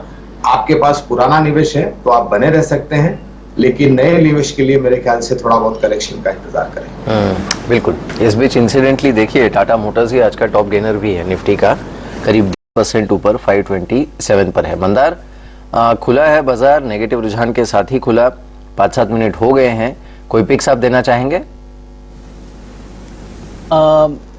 टाटा मोटर्स जैसे हमने बात की 527 528 का प्राइस है, 530 का एक रेजिस्टेंस है, इसमें 530 अगर ब्रेक कर लेता है तो इसमें एक फ्रेश मूव स्टार्ट हो जाएगी। और ये जो मूव है ये पिछले एक महीने के कंसोलिडेशन के बाद होगी, तो इसलिए मुझे लगता है कि एक बड़ी मूव देखने को मिल सकती है 530 लेवल क्रॉस करने के बाद। ऊपर में इसमें टारगेट 640 680 के बन सकते हैं, यानी एक ऑल टाइम हाई भी ये स्टॉक आगे जाते हुए कर सकता है। लेकिन 530 ब्रेक होने की राह देखनी जरूरी है। जब कब ब्रेक होगा तो 525 524 का स्टॉप लॉस लगा के इसमें एक लॉन्ग ट्रेड कर सकते हैं। मंदार, आप मणप्पुरम फाइनेंस के चार्ट्स भी देखे, हमने देखा पीछे के 2 दिन में one of the top loser भी रहा है और बहुत बड़ी गिरावट भी देखी थी। क्या आप वहां से रिकवर हो रहा है? शॉर्ट्स कवर हो चुके हैं हम यहाँ? हाँ जी, ये जो करंट फिलहाल जो लेवल है 189 190 का, ये एक सपोर्ट लेवल है स्टॉक के लिए। अब अगर इसका फॉर्मेशन अगर देखते हैं तो ये एग्जैक्टली कंपेयर होता है पिछले 3 महीने के ट्रेड के साथ, यानी जुलाई और अगस्त का अगर ट्रेड देखते हैं तो इसी तरीके से ये स्टॉक 215 220 के लेवल तक पहुंचा था और वहां से ये 150 तक नीचे गिर गया था। उसी तरीके से हाल ही में लास्ट वीक इस स्टॉक ने एक ऑल टाइम हाई किया 220 क्रॉस करके, लेकिन वहां से ये गिर गया। लेकिन एक पॉजिटिव बात है कि ये जो 189 190 का सपोर्ट है ये अभी भी रिस्पेक्ट कर रहा है। तो जब तक ये रिस्पेक्ट होता है तो मुझे लगता है कि बाउंस बैक करेगा, 200 205 तक ये हमें ऊपर के भाव भी दिखा सकता है। 189 अगर नीचे में ब्रेक कर देता है तो ही ये स्टॉक खराब होगा, इसलिए ये एक इंपॉर्टेंट क्रूशियल लेवल पे फिलहाल ट्रेड कर रहा है, सपोर्ट के ऊपर है। यहाँ पे लॉन्ग करना हो तो 187 का स्टॉप लॉस रख के ये लॉन्ग कर सकते हैं और ऊपर में 200 205 के लेवल्स हमें देखने को मिल सकते हैं। ऑलराइट राजेश, कल आपसे जब बात कर रहे थे तो मॉर्निंग ओपनिंग ट्रेड में ये बात निकल कर आ रही थी कि शायद डिफेंसिव स्पेस पर बेट्स ज्यादा कर रहे होंगे ट्रेडर्स। कोशिश भी की फार्मा स्पेस में यहाँ से पुल बैक दिखाने की, लेकिन वो स्ट्रेंथ दिखी नहीं। आज कैसे देख रहे हैं आप? डॉक्टर रेड्डीज, डिविस लैब, ये सारे आज वीक ही दिख रहे हैं या फिर ओवरऑल बाजार में जिस तरह का सेल ऑफ है उसमें कोई हाई कन्विक्शन निकल के नहीं आ पा रही है फार्मा स्पेस के लिए भी? तो देखिए प्रियंका जी, अभी भी अगर हम फार्मा सेटअप को ओवरऑल एनालाइज करें तो अभी भी काफी यहाँ पे जगह बची है जहाँ पे स्टॉक्स अगर यहाँ से कम 4 से 5% का अपमूव सस्टेन बेसिस पे यहाँ से रिगेन नहीं करते, जब तक ये नियर टर्म चार्ट पे तो वीक स्ट्रक्चर ही बना हुआ है। लेकिन स्टॉक स्पेसिफिक जरूर कल के सेशन में एक अच्छी एक्शन देखने को मिली थी। उसमें बायोकॉन यहाँ पे काफी अट्रैक्टिव लग रहा है। जिस तरीके से बायोकॉन और सिंजिन दोनों स्टॉक्स में जिस तरीके से मोमेंटम कल बने थे, हमें लगता है कि ये दोनों स्टॉक्स पे यहाँ पे देखा जा सकता है, क्योंकि इनमें नियर टर्म चार्ट का स्ट्रेंथ यहाँ पे गेन करते हुए दिख रहे दोनों स्टॉक। तो बायोकॉन पे यहाँ पे जरूर हमारा एक बुलिश व्यू है और बायोकॉन पे हम एक्सपेक्ट करके चल रहे हैं यहाँ से 390 तक की अपसाइड यहाँ पे एक्सटेंड होते हुए दिख सकती है। करंट लेवल पे अभी 370 के आसपास स्टॉक ट्रेड कर रहा है, तो यहाँ पे बाय पोजीशन बनाई जा सकती है फार्मा स्पेस में। और इसमें स्टॉप लॉस हम सजेस्ट करेंगे 358 का। तो बायोकॉन यहाँ पे एक पिक रहेगी जिसपे हम लॉन्ग साइड का ट्रेड इनिशिएट करने के लिए सजेस्ट करेंगे। ठीक है राजेश जी, आपने ना सुबह 3 शेयर दिए थे। एक तो है हिंडाल्को, उसके लिए आपको कम बधाई क्योंकि कम टूटा अभी तक। टीसीएस थोड़ा कम चला है, उसके लिए भी कम बधाई। लेकिन जोरदार बधाई है टाटा मोटर्स के लिए, बहुत बढ़िया चला 2% ऊपर। एक ज्यादा बधाई वाला शेयर एक और बताओ आप, अगर आपकी हेल्प करनी है तो मैं एक शेयर आपके सामने रख सकता हूँ, अवंती फीड्स। आप चेक कर लो अगर आपको ठीक लगता हो तो। ज्यादा बधाई वाला शेयर चाहिए। तो बिल्कुल डिम्पी जी, मैं 2 शेयर यहाँ पे आपको बताना चाहूंगा। पहला तो रहेगा एशियन पेंट्स। ये स्टॉक्स पे भी हम बुलिश हैं और जिस तरीके से स्टॉक में कल के सेशन में एक्शन देखने को मिला है, अगर आप इसका डेली चार्ट एनालाइज करेंगे तो डाउन स्लोपिंग ट्रेंड लाइन का क्लियर कट ब्रेकआउट इसमें देखने को मिला है। तो हमें लगता है एशियन पेंट को यहाँ पे बाय करना चाहिए। 3219 3220 के आसपास ऑलमोस्ट ट्रेड कर रहा है। हम इसमें मान के चल रहे हैं टारगेट आना चाहिए 3260 से 3270 तक की अपसाइड ये स्टॉक में देखने को मिलेगी। तो एक करेक्शन के बाद रिवर्सल के यहाँ पे सिग्नल देखने को मिले तो एशियन पेंट यहाँ पे बाय किया जा सकता है। दूसरा स्टॉक हमें जो अट्रैक्टिव लग रहा है वो है टेक महिंद्रा का। टेक महिंद्रा का सेटअप भी देखें तो ये एक पॉजिटिव है। आईटी स्पेस में यहाँ पे अच्छा मोमेंटम कंटिन्यू है और जिस तरीके से टेक महिंद्रा अब यहाँ पे स्ट्रेंथ दिखा रहा है ओपनिंग के बाद से, हमें लगता है टेक महिंद्रा को भी यहाँ पे बाय करना चाहिए। 1608 के आसपास अभी ट्रेड कर रहा है। इसमें 1585 का स्टॉप लॉस रखे। टारगेट हमें लगता है टेक महिंद्रा में जो आ सकते हैं वो आना चाहिए 1640 तक के। अवंती फीड की अगर हम बात करें तो जिस तरीके से अवंती फीड का सेटअप देखें तो पिछले 3 दिन से स्टॉक एक यहाँ पे एक अपसाइड का ट्रेड दिखाते हुए दिख रहा है। आज भी स्टॉक में ओपनिंग के बाद से जिस तरीके से अपमूव बना है, हमें लगता है ये अपने प्रीवियस जो एक सप्लाई जोन था वहां तक ये पुल बैक यहाँ पे एक्सटेंड होते हुए दिख सकती। 590 यहाँ पे ट्रेडिंग पॉइंट ऑफ व्यू से टारगेट यहाँ पे आते हुए दिख सकते हैं। करंट लेवल से 55 ये स्टॉप लॉस से इसको बाय किया जा सकता है। तो एक पुल बैक का ट्रेड जरूर बन रहा है अवंती फीड में, 590 तक की अपसाइड के लिए इसको भी बाय किया जा सकता है। ऑलराइट, ठीक है, तो अवंती फीड्स में यहाँ पर पुलबैक का ट्रेड बन रहा है। साथ ही आप एक बार बॉश का चार्ट भी देखिए राजेश। हम देख रहे हैं क्योंकि ऑटो एंसिलरी इनमें एक्शन है, अब बॉश ने कल से भी कंट्रीब्यूट करना शुरू किया, पर बहुत ज्यादा स्ट्रेंथ अभी नहीं चार्ट्स। क्या चार्ट्स पे दिख रही है इतनी स्ट्रेंथ? जी, हम पिछले वीक कनेक्ट हुए थे जब हमने बॉश पे यहाँ पे बाय की रिकमेंडेशन दी थी, और हम पोजिशनली हमने हमारे क्लाइंट्स को भी यहाँ पे रिकमेंड किया हुआ ये स्टॉक, और हम मान के चल रहे हैं स्टॉक में पोजिशनल बेसिस पे बिल्कुल इसमें लॉन्ग साइड का एक ट्रेड इनिशिएट किया जा सकता है। जिस तरीके से इस स्टॉक में अगर हम देखें तो मंथली सेटअप के हिसाब से जो ब्रेकआउट हुए हैं स्टॉक में, वो ये दर्शाते हैं कि स्टॉक आगे आने वाले हफ्तों में ये स्टॉक में 20,000 तक की भी अपसाइड यहाँ से बनते हुए दिख सकती। तो पोजिशनली अगर किसी को बाय करना है तो बिल्कुल बॉश में यहाँ पे पोजीशन बनाई जा सकती है लॉन्ग साइड की। हम मान के चल रहे हैं यहाँ पे इमीडिएट टारगेट जो हम एक्सपेक्ट कर रहे हैं वो आना चाहिए 19,400 से 19,500 तक के। करंट लेवल से 18,400 के आसपास का स्टॉप लॉस रखे, और 19,400 से 19,500 तक के अपसाइड के टारगेट के लिए बॉश को बाय किया जा सकता है। राइट मंदार, भले ही हम देख रहे हैं कि बैंकिंग स्पेस इस वक्त थोड़ा वीक दिख रहा हो, फाइनेंस काउंटर से एनबीएफसी से भी कोई स्ट्रेंथ ना दिख रही हो, पर बजाज फाइनेंस से कल भी कोशिश की थी, अटेम्प्ट किया था एक पुल बैक देने का, और आज भी आप देखें तो इसमें अभी फिलहाल क्या दिख रही है आपको, स्ट्रेंथ या पुल बैक के साइंस दिख रहे हैं चार्ट्स पर?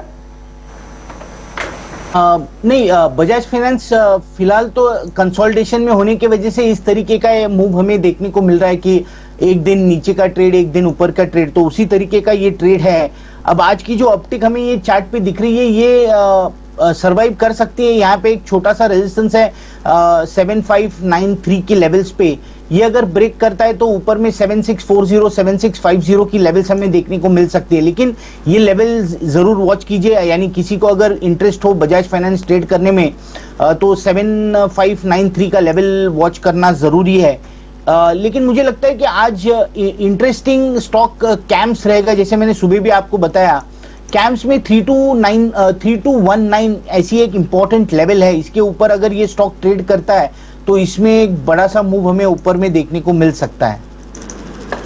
तो ये कैम्स रहेगी ट्रेडिंग पिक मंदार की तरफ से। यहाँ चले फिलहाल वक्त एक छोटे से ब्रेक का, ब्रेक से लौटेंगे तो हमारे साथ एक खास मेहमान होंगे, हमारे साथ होंगे केन ऑयल एंड गैस के डिप्टी सीईओ प्रचुर शाह। चलिए बने रहे आप हमारे साथ, जल्द लौटेंगे और ये इंटरेस्टिंग कॉन्वर्सेशन करेंगे उनके साथ।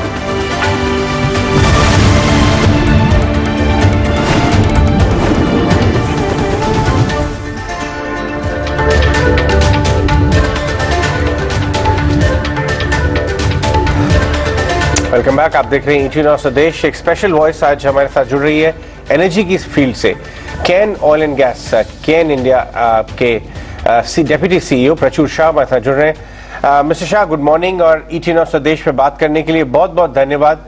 आप हमसे एक बहुत ही इंटरेस्टिंग टाइम पे बात कर रहे हैं। हर global strategist, Indian fund manager, in fact Indian corporates भी यही बात करते रहते हैं कि क्रूड ऑयल का क्या हो रहा है। सिटीजन्स की तो बात ही छोड़ दीजिए, बिकॉज इवेंचुअली सिटीजन्स पे भी हर तरह से इम्पैक्ट तो आ ही रहा है, चाहे वो डोमेस्टिक फ्यूल प्राइसेस हो या फिर जो रोजमर्रा की चीजें हैं जिसके लिए वो अब थोड़ा ज्यादा प्राइस दे रहा है। पेंट घर में कराना हो तो एशियन पेंट्स कह रहे हैं कि हमें प्राइस हाइक करना पड़ेगा। तो आप इतने डीपली इसी ऑयल एंड गैस एक्सप्लोरेशन के स्पेस में हैं। Before we talk about Cairn India's plan there, आपसे समझना चाहेंगे जो फैक्टर्स इस समय प्ले आउट हो रहे हैं। It all started by saying कि कोविड की वजह से डिमांड गिर गई है, फिर बाद में सप्लाईज भी हिट हो गई। आप इस समय किस तरह से एनालाइज कर रहे हैं ऑयल और क्रूड ऑयल का जो ग्लोबल मार्केट है, वहां पे जो फैक्टर्स एट प्ले हैं? Thank you. देखिए, जो मेरा ओपिनियन है कि आई थिंक क्रूड ऑयल का जो मार्केट प्ले ये है कि सप्लाई और investment have become a crunch in crude oil, कि over the last 2-3 years investment in oil and gas has dropped across the world. हर जगह पे इन्वेस्टमेंट, एक्सप्लोरेशन, प्रोडक्शन एक्टिविटीज में कम हो गया है, एंड नेचुरली उसका इम्पैक्ट सप्लाई पे आ रहा है, राइट। एंड एज जैसे कोविड खत्म हो और डिमांड इंक्रीज हो रही है, तो those things becoming play. There is of course कि जियोपॉलिटिक्स का भी कुछ पार्ट है, right, how the OPEC is managing the supply. But broadly speaking investment oil and gas में पिछले 2-3 साल में, स्पेशली एक्सप्लोरेशन में और न्यू प्रोजेक्ट्स में काफी कम हुआ है। अगर आप उसका ट्रेंड देखें तो वो काफी कम हो गया है, राइट। सो इसका इम्पैक्ट इवेंचुअली प्रोडक्शन पे आ रहा है, and that is what is causing this spike in oil price. That's our view.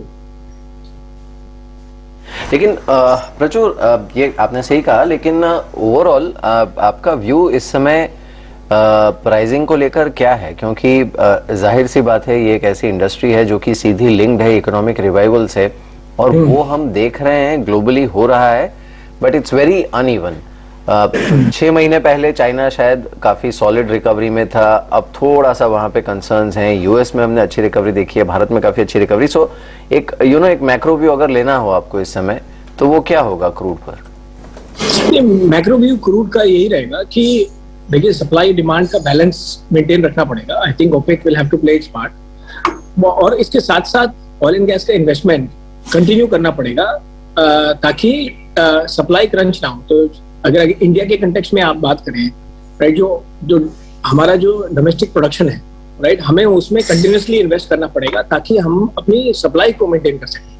Right, so I think the overall macro view in my view is कि वाइल डिमांड तो continue करेगी pickup करने का post Covid, right. In fact हमने देखा है कि some sectors are even faster recovery than what it was pre covid levels, right. So the whole point remains is कि ऑयल एंड गैस का जो इन्वेस्टमेंट है, that should continue to keep the oil price in check, right. जब तक production बढ़ेगा नहीं, तब तक ये supply demand will continue to drive the oil price. So that's my macro view on this one. Right, Prachur, we've seen कि आप Kane is really pushing hard, और कई सारी significant investments के भी plans है आपके अपनी capex को double करने के लिए. लगभग 400 करोड़ आप invest करने वाले हैं अगले 3 से 4 साल में, and we know that इसका main reason ये भी रहेगा कि domestic production, domestic output जो है वो बढ़ा पाएं. तो आप कुछ plans इस direction में share कर पाएंगे हमारे साथ? हाँ, देखिए, केन वेदांता जो है, आई थिंक हमारा ऑब्जेक्टिव और विजन बहुत क्लियर है. हम India focused oil and gas company है, we want to increase our production, right. अभी हम जिस लेवल से हैं उससे हम 3 times we want to get there in a very short time. तो उसके लिए हमारे कैपेक्स प्लान्स क्लियर है, राइट. वी आर अगले 2-3 साल में we are expected to invest anywhere between $4 to $5 billion in this space. इसके लिए हमने प्रोजेक्ट्स भी लाइन अप कर लिए. Then we are working with the right technology partners. अपने लास्ट 2-3 दिनों में हमने we have signed some agreement with global technology partners कि कैसे हम उस प्रोडक्शन को जल्दी बढ़ा सकें. I think time is a very important factor. Also हम गवर्नमेंट के साथ भी we are working. Government has been very positive. In fact, Mr. Puri yesterday announced कि why the production, domestic production is so critical in the energy security of India. So we are working with the government as well to see कि जो projects typically past में India में नहीं हुए, जैसे shell हो गया जो कि US का टर्न अराउंड फैक्टर था, उसमें हम कैसे इन्वेस्ट करके जल्दी प्रोडक्शन बढ़ा सकें. So next 2-3 years में हमारा केन का as the largest private oil and gas producer, हमारा clear plan है कि कैसे हम इसको इन्वेस्ट करके डोमेस्टिक प्रोडक्शन बढ़ा सकते हैं. जी. So overall जो कैपेसिटी एक्सपेंशन है या फिर आउटपुट हाइक है, वो आप अगले 2-3 साल में किस तरह से प्ले आउट होता देख रहे हैं प्रचुर? हमारा डोमेस्टिक मतलब जी. हाँ, तो देखिए, डोमेस्टिक हाइक में इस इन्वेस्टमेंट के through I think the production should increase for sure. I think in oil and gas में आपको enhanced recovery होता है, क्योंकि हमारे existing fields है उससे हम कैसे more ज़्यादा प्रोडक्शन कर सकें. मैंने शेल की बात करी कि कैसे हम शेल का पोटेंशियल टैप कर सकें. अगर शेल सक्सेसफुल हो जाता है तो ऑयल एंड गैस प्रोडक्शन का पूरा गेम चेंज हो जाएगा इंडिया में, जैसे कि यूएस में हुआ था करीब 10 साल पहले, राइट. तो similar thing can happen here. And third is exploration activities. तो अगर ये 3 एक्टिविटीज हम फास्ट पेस पे करें तो डेफिनेटली चांस है कि हम अपना प्रोडक्शन, डोमेस्टिक प्रोडक्शन, मैं केन की बात कर रहा हूँ, कि एटलीस्ट डोमेस्टिक प्रोडक्शन को हम 500,000 बैरल्स के आसपास ले जा सकते हैं, राइट. बट उसके लिए हमें बहुत स्पीड से काम करना पड़ेगा, जो हम कर रहे हैं, राइट. एंड और हम गवर्नमेंट के साथ भी इसमें मैटर में लगे हुए हैं कि कैसे हम इसको जल्दी इम्प्लीमेंट कर सकें, right. So I think my view is कि अगर हम इन्वेस्टमेंट कंटिन्यू करें तो अगले 2-3 साल में हम काफी इसको ब्रेक थ्रू कर सकते हैं प्रोडक्शन इंक्रीज. राइट. प्रचुर, आपकी जो अभी तक की केन वेदांता ने जो स्टडीज कंडक्ट की हैं लास्ट कपल ऑफ इयर्स में शेल के फील्ड में, तो उसके बारे में अगर आप थोड़ा सा हमसे शेयर कर सकें इनपुट्स, क्या पोटेंशियल और प्रोबेबल रिजर्व्स हैं इस समय जहां पे आपके पास रीजन है, और दूसरा आपके हिसाब से एक average cost of production shale की per unit of oil and per unit of gas निकालने में कितना लगेगा? आई थिंक आज के दिन अभी हमने पिछले 1.5 साल में काफी शेल पे स्टडीज की है, स्पेशली हमारे बाड़मेर के ब्लॉक में, राजस्थान के ब्लॉक में, राइट। अभी मैं उसको प्रोबेबल नहीं बोल सकता क्योंकि उसको फाइनली अभी भी एक्सप्लोरेशन पूरा स्टार्ट नहीं हुआ है, लेकिन जो प्रोस्पेक्टिव, जो अभी उम्मीद है, जो पोटेंशियल है टोटल उस बेसिन का करीब 3 billion barrels of oil equivalent का है, राइट। और अगर आप ग्लोबल स्टैंडर्ड से भी जाएं तो टिपिकली अगर 3 बिलियन का वो है रिसोर्स, तो आप मान सकते हैं कि 30% तो एटलीस्ट आप प्रोडक्शन कर सकते हैं अगर सक्सेसफुल होता है एक्सप्लोरेशन तो, right. So I think potential almost 3 billion barrels का है शेल में, राइट। एंड सिमिलर पोटेंशियल उसमें भी है एक्सप्लोरेशन और जो हमारी एनहांस रिकवरी है, तो पोटेंशियल के हिसाब से तो काफी है, राइट। एंड इसका प्रोडक्शन कॉस्ट, राइट, टिपिकली अगर आप बाकी कंट्रीज में जहां पर शेल एक्सटेंसिवली होता है वहां पर टिपिकली काफी कैपिटल इंटेंसिव है, 55-60 बैरल्स के आसपास होता है। बट इंडिया में what we are looking is कि हमारा जो हमने सिमिलर शेल के सिमिलर कुछ प्रोजेक्ट्स किए हैं केन में, टाइट गैस और टाइट ऑयल, राइट। और हमने कुछ ऐसी टेक्निक्स डिप्लॉय करी हैं जिससे हम उसका कॉस्ट कम कर सके। तो वी आर एक्सपेक्टिंग कि इंस्टेड ऑफ 55-60 हम इसको कैसे $40 to $45 पर बैरल के कॉस्ट पे ला सकें, राइट। सो ये दो ऑब्जेक्टिव हमारे, एक तो एक्सप्लोर करके प्रूव करना कि इससे प्रोडक्शन हो सकता है, और सेकेंडली उसका कॉस्ट कैसे हम 40 to 45 में रख सकते। ये तो काफी अच्छी बात बताई आपने। $45 के आसपास अगर हम निकालने लगे एनर्जी तो काफी बढ़िया हो जाएगा।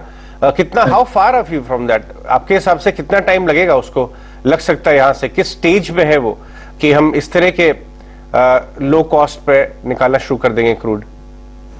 देखिए इसके 3 इनिशियली हमने अभी पूरा अपना डेटा से स्टडी कर लिया है, right. Now the next step is कि कैसे हम इसकी एक्सप्लोरेशन स्टार्ट कर सकें, राइट। जैसे जो पॉलिसी रिफॉर्म्स हैं उसके साथ हम कैसे इस एक्सप्लोरेशन, हमारा ऑब्जेक्टिव है कि अगले 6 महीने के अंदर हम 6-7 महीने के अंदर हम पहला एक्सप्लोरेशन वेल शेल का स्टार्ट कर लें। अगर वो सक्सेस होता है तो उसके बाद स्पेसिफिकली केन के लिए हमारे सरफेस स्ट्रक्चर पूरा रेडी है। बाड़मेर में हमने ऑलरेडी एक ऑयल प्लांट और गैस प्लांट लगा के रखा हुआ है, तो from a surface point of view हम रेडी है। उसके बाद हम expand with in the next 2 years, right, हम इसको अचीव कर सकते हैं अगर पूरा इकोसिस्टम इसके साथ लगे और पीछे लग के कर सकते हैं, राइट। तो I think that is the target कि हम इस शेल को पूरी तरीके से मोनेटाइज अगले 2 साल में कर सकते हैं। प्रचुर, एक और बात निकल के आ रही है कि काफी स्पीड से कंट्री में कुछ बिग कंग्लोमरेट्स एनर्जी को एज अ सोर्स भी और हाइड्रोजन गैस इन पर्टिकुलर, अभी एक एवरेज कॉस्ट ऑफ गैस जो इंडस्ट्रियल यूनिट्स यूज करती हैं वो 40-45 रुपए पर केजी के हिसाब से है। और जो बात आ रही है कि अगर हाइड्रोजन काफी पॉपुलर बन जाती है तो वो बहुत जोर से फॉल कर सकता है। आपको 10 year फार आउट जो एनर्जी मिक्स है वो आपको किस हिसाब से लगता है यहाँ पे? क्योंकि आप भी ये सब्जेक्ट को बहुत अच्छी तरह समझते हैं। क्रूड और रिलेटेड या डोमेस्टिक गैस वो हो जाएगा 1/3, कन्वेंशनल हो जाएंगे 1/3, और overall energy mix imported LNG, EV भी आ रही है। सो आपको कैसा लगता है कि ये बास्केट कैसी दिखेगी ब्रॉडली, रफली आपके व्यू में 10 साल यहाँ से? देखिए 10 साल यहाँ से, इसमें बिफोर प्रेडिक्शन करने से पहले ना आई थिंक 2-3 चीजें बहुत इंपॉर्टेंट है कि कैसे वो टेक्नोलॉजी इवॉल्व होती है, कैसे उसको हम इंडस्ट्रियल यूज के लिए कॉस्ट इफेक्टिव बना सकें, राइट। तो ऑब्वियसली जो आप हाइड्रोजन की बात कर रहे हो, गैस के अंदर, they are important components in energy mix, but अगले 1-2 साल बहुत इंपॉर्टेंट है कि कैसे उसमें उसकी टेक्नोलॉजी डेवलप हो सके, कैसे उसको एक्सेसिबल बना सके। तब आप ये कह सकते हैं कि एनर्जी मिक्स का क्या होगा 10 साल में, व्हाट इज इट। देखिए इंडिया का एनर्जी डिमांड जो है, इट इज नॉट आपको भी पता है, it is growing exponentially, right. तो energy mix prediction in my view, oil and gas still will play an important part, but अगर हमें अपनी खुद की डिमांड, अगर हमें सेल्फ रिलायंट होना है, राइट, तो hydrogen, gas, they will all play an important part in the mix, not just to meet the current demand but the growth that we have. So I would expect a certain favorable mix, in let's say 10 years. अगर आप मुझसे सिर्फ एक idea पूछें तो ideally there will be an equal split, right, कि कैसे कोल को मॉडरेट कर सकें, कैसे उसमें हाइड्रोजन मिक्स ला सकें, कैसे गैस को इवॉल्व कर सकें, और कैसे बाकी सोर्सेज ऑफ एनर्जी को मिक्स कर सकें। मैं आपको नंबर तो अभी प्रेडिक्ट नहीं कर सकता क्योंकि technology is evolving, but ideally we would have an equal split. Ideally we would want to have an equal split, right? But that all depends on how quickly the technology on hydrogen and gas can evolve, right, to make it commercially viable as well. Before we thank you, एक सवाल पूछना चाह रहे थे आपसे कि अभी ONGC ने बोला है कि अपने कुछ oil and gas fields, in fact government की तरफ से भी कुछ इस तरह के इंडिकेशन आए कि ONGC अपनी कुछ ऑयल एंड गैस फील्ड्स या पाइपलाइंस को मोनेटाइज करेगी। इस तरह के एसेट्स में आपको इंटरेस्ट होगा क्या? I think सी हमारा फोकस इंडिया के एसेट में हमेशा रहेगा, राइट, चाहे वो ओएनजीसी का हो, चाहे वो नए ब्लॉक्स हो जो गवर्नमेंट निकालती है, हम रहेगा, लेकिन उसको हम टेक्निकल बेसिस पे इवैल्यूएट करेंगे, राइट। हम बहुत कॉन्फिडेंट है, हमने पास्ट में भी किया था, जब हमने रावा ब्लॉक लिया था एट द टाइम ओएनजीसी के बाद हमने रावा की ऑपरेटरशिप ली थी, तो हमने उसको टर्न अराउंड कर दिया था। तो I think based on each blocks potential और कैसा उसका फिस्कल सेटअप होगा, हम उसको डेफिनेटली देखेंगे और अगर जरूरत होगा तो डेफिनेटली पार्टिसिपेट करेंगे। आई थिंक इंडिया के लिए हम बहुत फोकस्ड हैं कि हम कैसे उसका प्रोडक्शन बढ़ा सकते हैं, और कोई भी एवेन्यू अगर अवेलेबल होगा तो हम उसको डेफिनेटली एक्सप्लोर करेंगे। जी चलिए, प्रचुर बहुत बहुत शुक्रिया हमारे साथ इस बातचीत में शामिल होने के लिए। Thanks for joining us. हमारे साथ मंदार भी हैं। मंदार, आप एक व्यू दे दीजिए, कैसा लगता है केन वेदांता आपको इस समय? वेदांता का लॉन्ग टर्म जो चार्ट है वो बढ़िया लग रहा है। सिर्फ एक लॉन्ग टर्म आवाज नहीं आ रही है मंदार, हम फिर से लौटेंगे आपके पास। इस बीच बाजार में अच्छी स्मार्ट रिकवरी, आज सुबह हमने कहा भी था कि अगर 17,000 बचता है तो फिर मार्केट कोशिश करेगा कि 17,900 अगर बचता है तो मार्केट कोशिश करेगा कि 18,000 को चेस करे। इस समय वही हो रहा है, करीब 12 अंक नीचे है निफ्टी, लेकिन जो एक इंट्राडे लो इसने हिट किया था वहां से ठीक ठाक रिकवरी देखने को मिली है। और इसमें इनफैक्ट टाटा मोटर्स अब 2.5% ऊपर है, मारुति 1.5% ऊपर है, और साथ ही टाटा कंज्यूमर, आईटीसी, एमएनएम, ये कुछ काउंटर्स हैं जहां पर अच्छा रुझान देखने को मिला है। तो राजेश, अब हो सकता है कि 18,000 को टच करने की, क्रॉस करने की, उसके ऊपर निकलने की कोशिश करे बाजार, खासकर ये जो गेनर्स की लिस्ट मैंने बताई है वो अगर अपना गेन एक्सटेंड करे तो? जी मेयर जी, देखिए बिल्कुल लो से काफी अच्छी एक रिकवरी पुल बैक बना है यहाँ से, और अब जैसे 18,000, 18,040 ये इंपॉर्टेंट लेवल रहेंगे ड्यूरिंग द डे के लिए। इसके ऊपर सस्टेन करेगा तो कहीं ना कहीं शॉर्ट जो पोजीशन है वो सिस्टम से कम होते हुए दिखेगी। तो बिल्कुल टाटा मोटर और मारुति, ये दो स्टॉक तो काफी अच्छा एक अप मूव बना रहे हैं, और हमें लगता है कि ड्यूरिंग द डे भी यहाँ पे कंटिन्यूटी देखने को मिलेगी।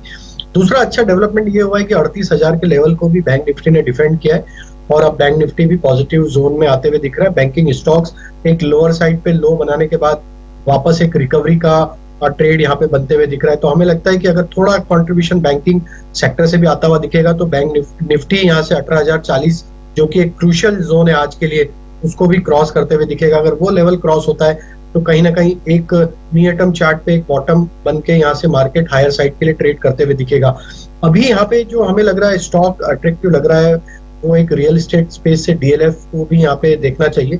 जिस तरीके से स्टॉक में एक रिकवरी बनी है लोअर साइड से, डीएलएफ भी यहाँ से एक अच्छा अपमूव यहाँ से दिखाता हुआ दिख सकता है। ओवरऑल डीएलएफ का स्ट्रक्चर पॉजिटिव है, तो 425 के आसपास अभी स्टॉक ट्रेड कर रहा है। हमें लगता है डीएलएफ को यहाँ पे बाय किया जा सकता है 418 के स्टॉप लॉस से। अपसाइड के टारगेट 440 तक के इसमें 1 से 2 ट्रेडिंग सेशन में आते हुए दिख सकते हैं। तो डीएलएफ यहाँ पे एक प्रॉमिसिंग लग रहा है। और जो दूसरा स्टॉक यहाँ पे हमें अच्छा लग रहा है वो है अपोलो हॉस्पिटल का, जो कि काफी अच्छा एक अपमूव यहाँ से देता हुआ दिख चुका है ऑलरेडी। लेकिन जिस तरीके से इसमें स्ट्रॉन्ग बाइंग एक्शन देखने को मिल रही है, हमें लगता है और भी बड़े टारगेट यहाँ पे बनते हुए दिख सकते हैं। अपोलो हॉस्पिटल में हम मान के चल रहे हैं 5,600, 5,650 तक की अपसाइड यहाँ पे कंटिन्यूटी में देखने को मिल सकती है। तो अपोलो हॉस्पिटल को भी यहाँ पे देखा जा सकता है। करंट लेवल से स्टॉप लॉस रखें 5460 के आसपास। Right, correct.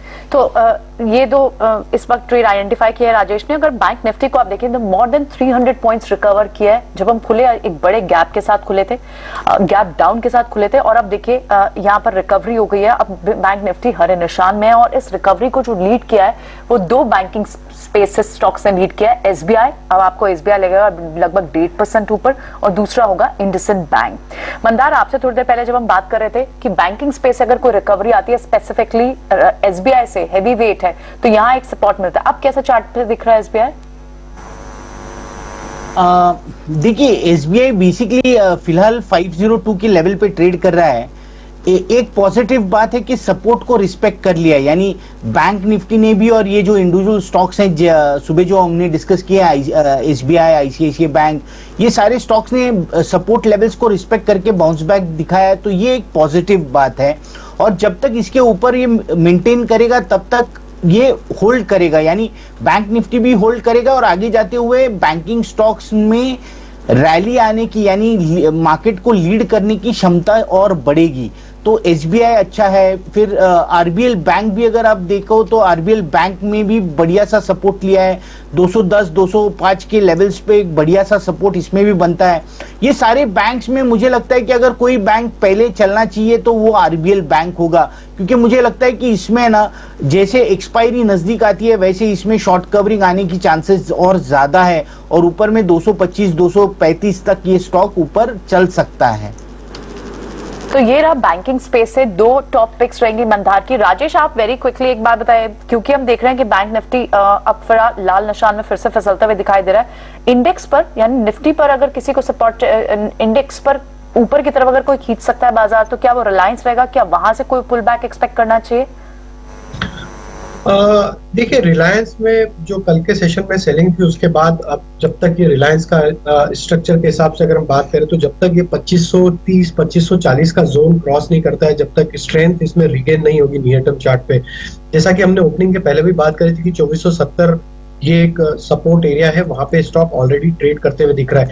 हमें लगता है इंडेक्स पॉइंट ऑफ व्यू से अगर स्टॉक देखना है तो L&T के स्टॉक को देखना चाहिए, लार्सन एंड टुब्रो। ये स्टॉक में एक कंटिन्यूटी बनी हुई है, स्ट्रेंथ देखने को मिल रही है, और ओपनिंग के बाद से भी स्टॉक ने जो लोअर साइड के टिक लगाए थे वहां से काफी अच्छी रिकवरी बनते हुए दिख रही है। तो L&T को यहाँ पे देखा जा सकता है। हमें लगता है ये स्टॉक एक अच्छा कॉन्ट्रीब्यूटरी हो सकता है इंडेक्स पॉइंट ऑफ व्यू से, और ये स्टॉक में अपसाइड में 2020-2040 तक की अपसाइड यहाँ पे कंटिन्यू होते हुए दिख सकती, तो L&T को यहाँ पे बाय किया जा सकता है। इंडेक्स में बात करें, जैसा हम बात करें 18,040 एक इंपॉर्टेंट लेवल रहेगा, वो मेक और ब्रेक लेवल रहेगा। अगर मार्केट को यहाँ से एक नियर टर्म बॉटम बना के बाउंस देना है तो 18,040 के ऊपर सस्टेन होना या क्लोज होना काफी इंपॉर्टेंट रहेगा आज के सेशन पे। ठीक है, तो L&T पसंद आता है राजेश को निफ्टी पर, और यहाँ पर एक बाय कॉल भी वो इनिशिएट कर रहे हैं इस वक्त। अगर आप इंडेक्स पर व्यू देखें तो फिर से लाल निशान में जरूर फिसल गया। बैंक निफ्टी भी आपको लगभग 80 पॉइंट नीचे दिख रहा है और निफ्टी आपको लगभग 44 पॉइंट्स। लेकिन जो स्ट्रेंथ आपको दिख रही है निफ्टी काउंटर्स में वो आपको क्लियरली टाटा मोटर्स पर दिख रही है, आपको पावर स्पेस से दिख रही है, और साथ ही आपको दिख रही है और पेन स्टॉक से because of the crude price wall. तो फिलहाल बैंक निफ्टी जरूर एक स्ट्रेंथ और एक पुल बैक की कोशिश कर रहा है। SBI हम देख रहे हैं लगभग 1.5% ऊपर, और इंडसइंड बैंक में भी 1% का यहाँ अप मूव दिख रहा है। आप क्या ट्रैक कर रहे हैं? बिल्कुल नहीं, बात आपकी सही है, लेकिन अच्छी चीज ये है कि ये जो रिकवरी देखने को मिली है वो कुछ हद तक स्मार्ट है, और मेरे ख्याल से अगर ये सस्टेन कर जाती है सेकेंड हाफ में भी, देखना ये होगा कि सेकेंड हाफ में क्या होता है। कल भी हमने देखा था थोड़ा सा वॉलेटाइल हो गया था मार्केट वहां पर, लेकिन अगर ये सस्टेन कर जाता है तो मेरे ख्याल से ये ठीक ही रहेगा बाजार के लिए। लेकिन ओवरऑल अभी भी जो 18,000 और उसके पार का लेवल है उस पे पता नहीं कितना कन्विक्शन है और कितना अपने गेन्स को एक्सटेंड कर पाएगा मार्केट, वो शायद आज के लिए हमें इस पर नजर रखनी पड़ेगी। राइट, एक छोटा सा ब्रेक लेते हैं, लेकिन उससे पहले एक बिग वॉइस जिनसे हमने बात की और वो है रीओपनिंग ट्रेड से related. In fact over 50% market share है एविएशन स्पेस में, और उसकी हम बात कर रहे हैं। इंडिगो ऑलमोस्ट 2400 रुपए के आसपास आ गया है। हमारे मैनेजिंग एडिटर निकुंज डालमिया के साथ रोनोय दत्ता, उनके MD/CEO ने एक खास बातचीत की, उसका एक slice. If I could just talk about the market share what you have, the market share of 50% plus does give you a dominant edge. It is quality and it is size of operations which do kick in when it comes to managing a large fleet size like Indigo. Could there be a price war? Could there be disruption? Could there be Tata's trying to come back and want to gain more market share, and that may hurt the incumbents? Do you see this kind of a price war in the skies?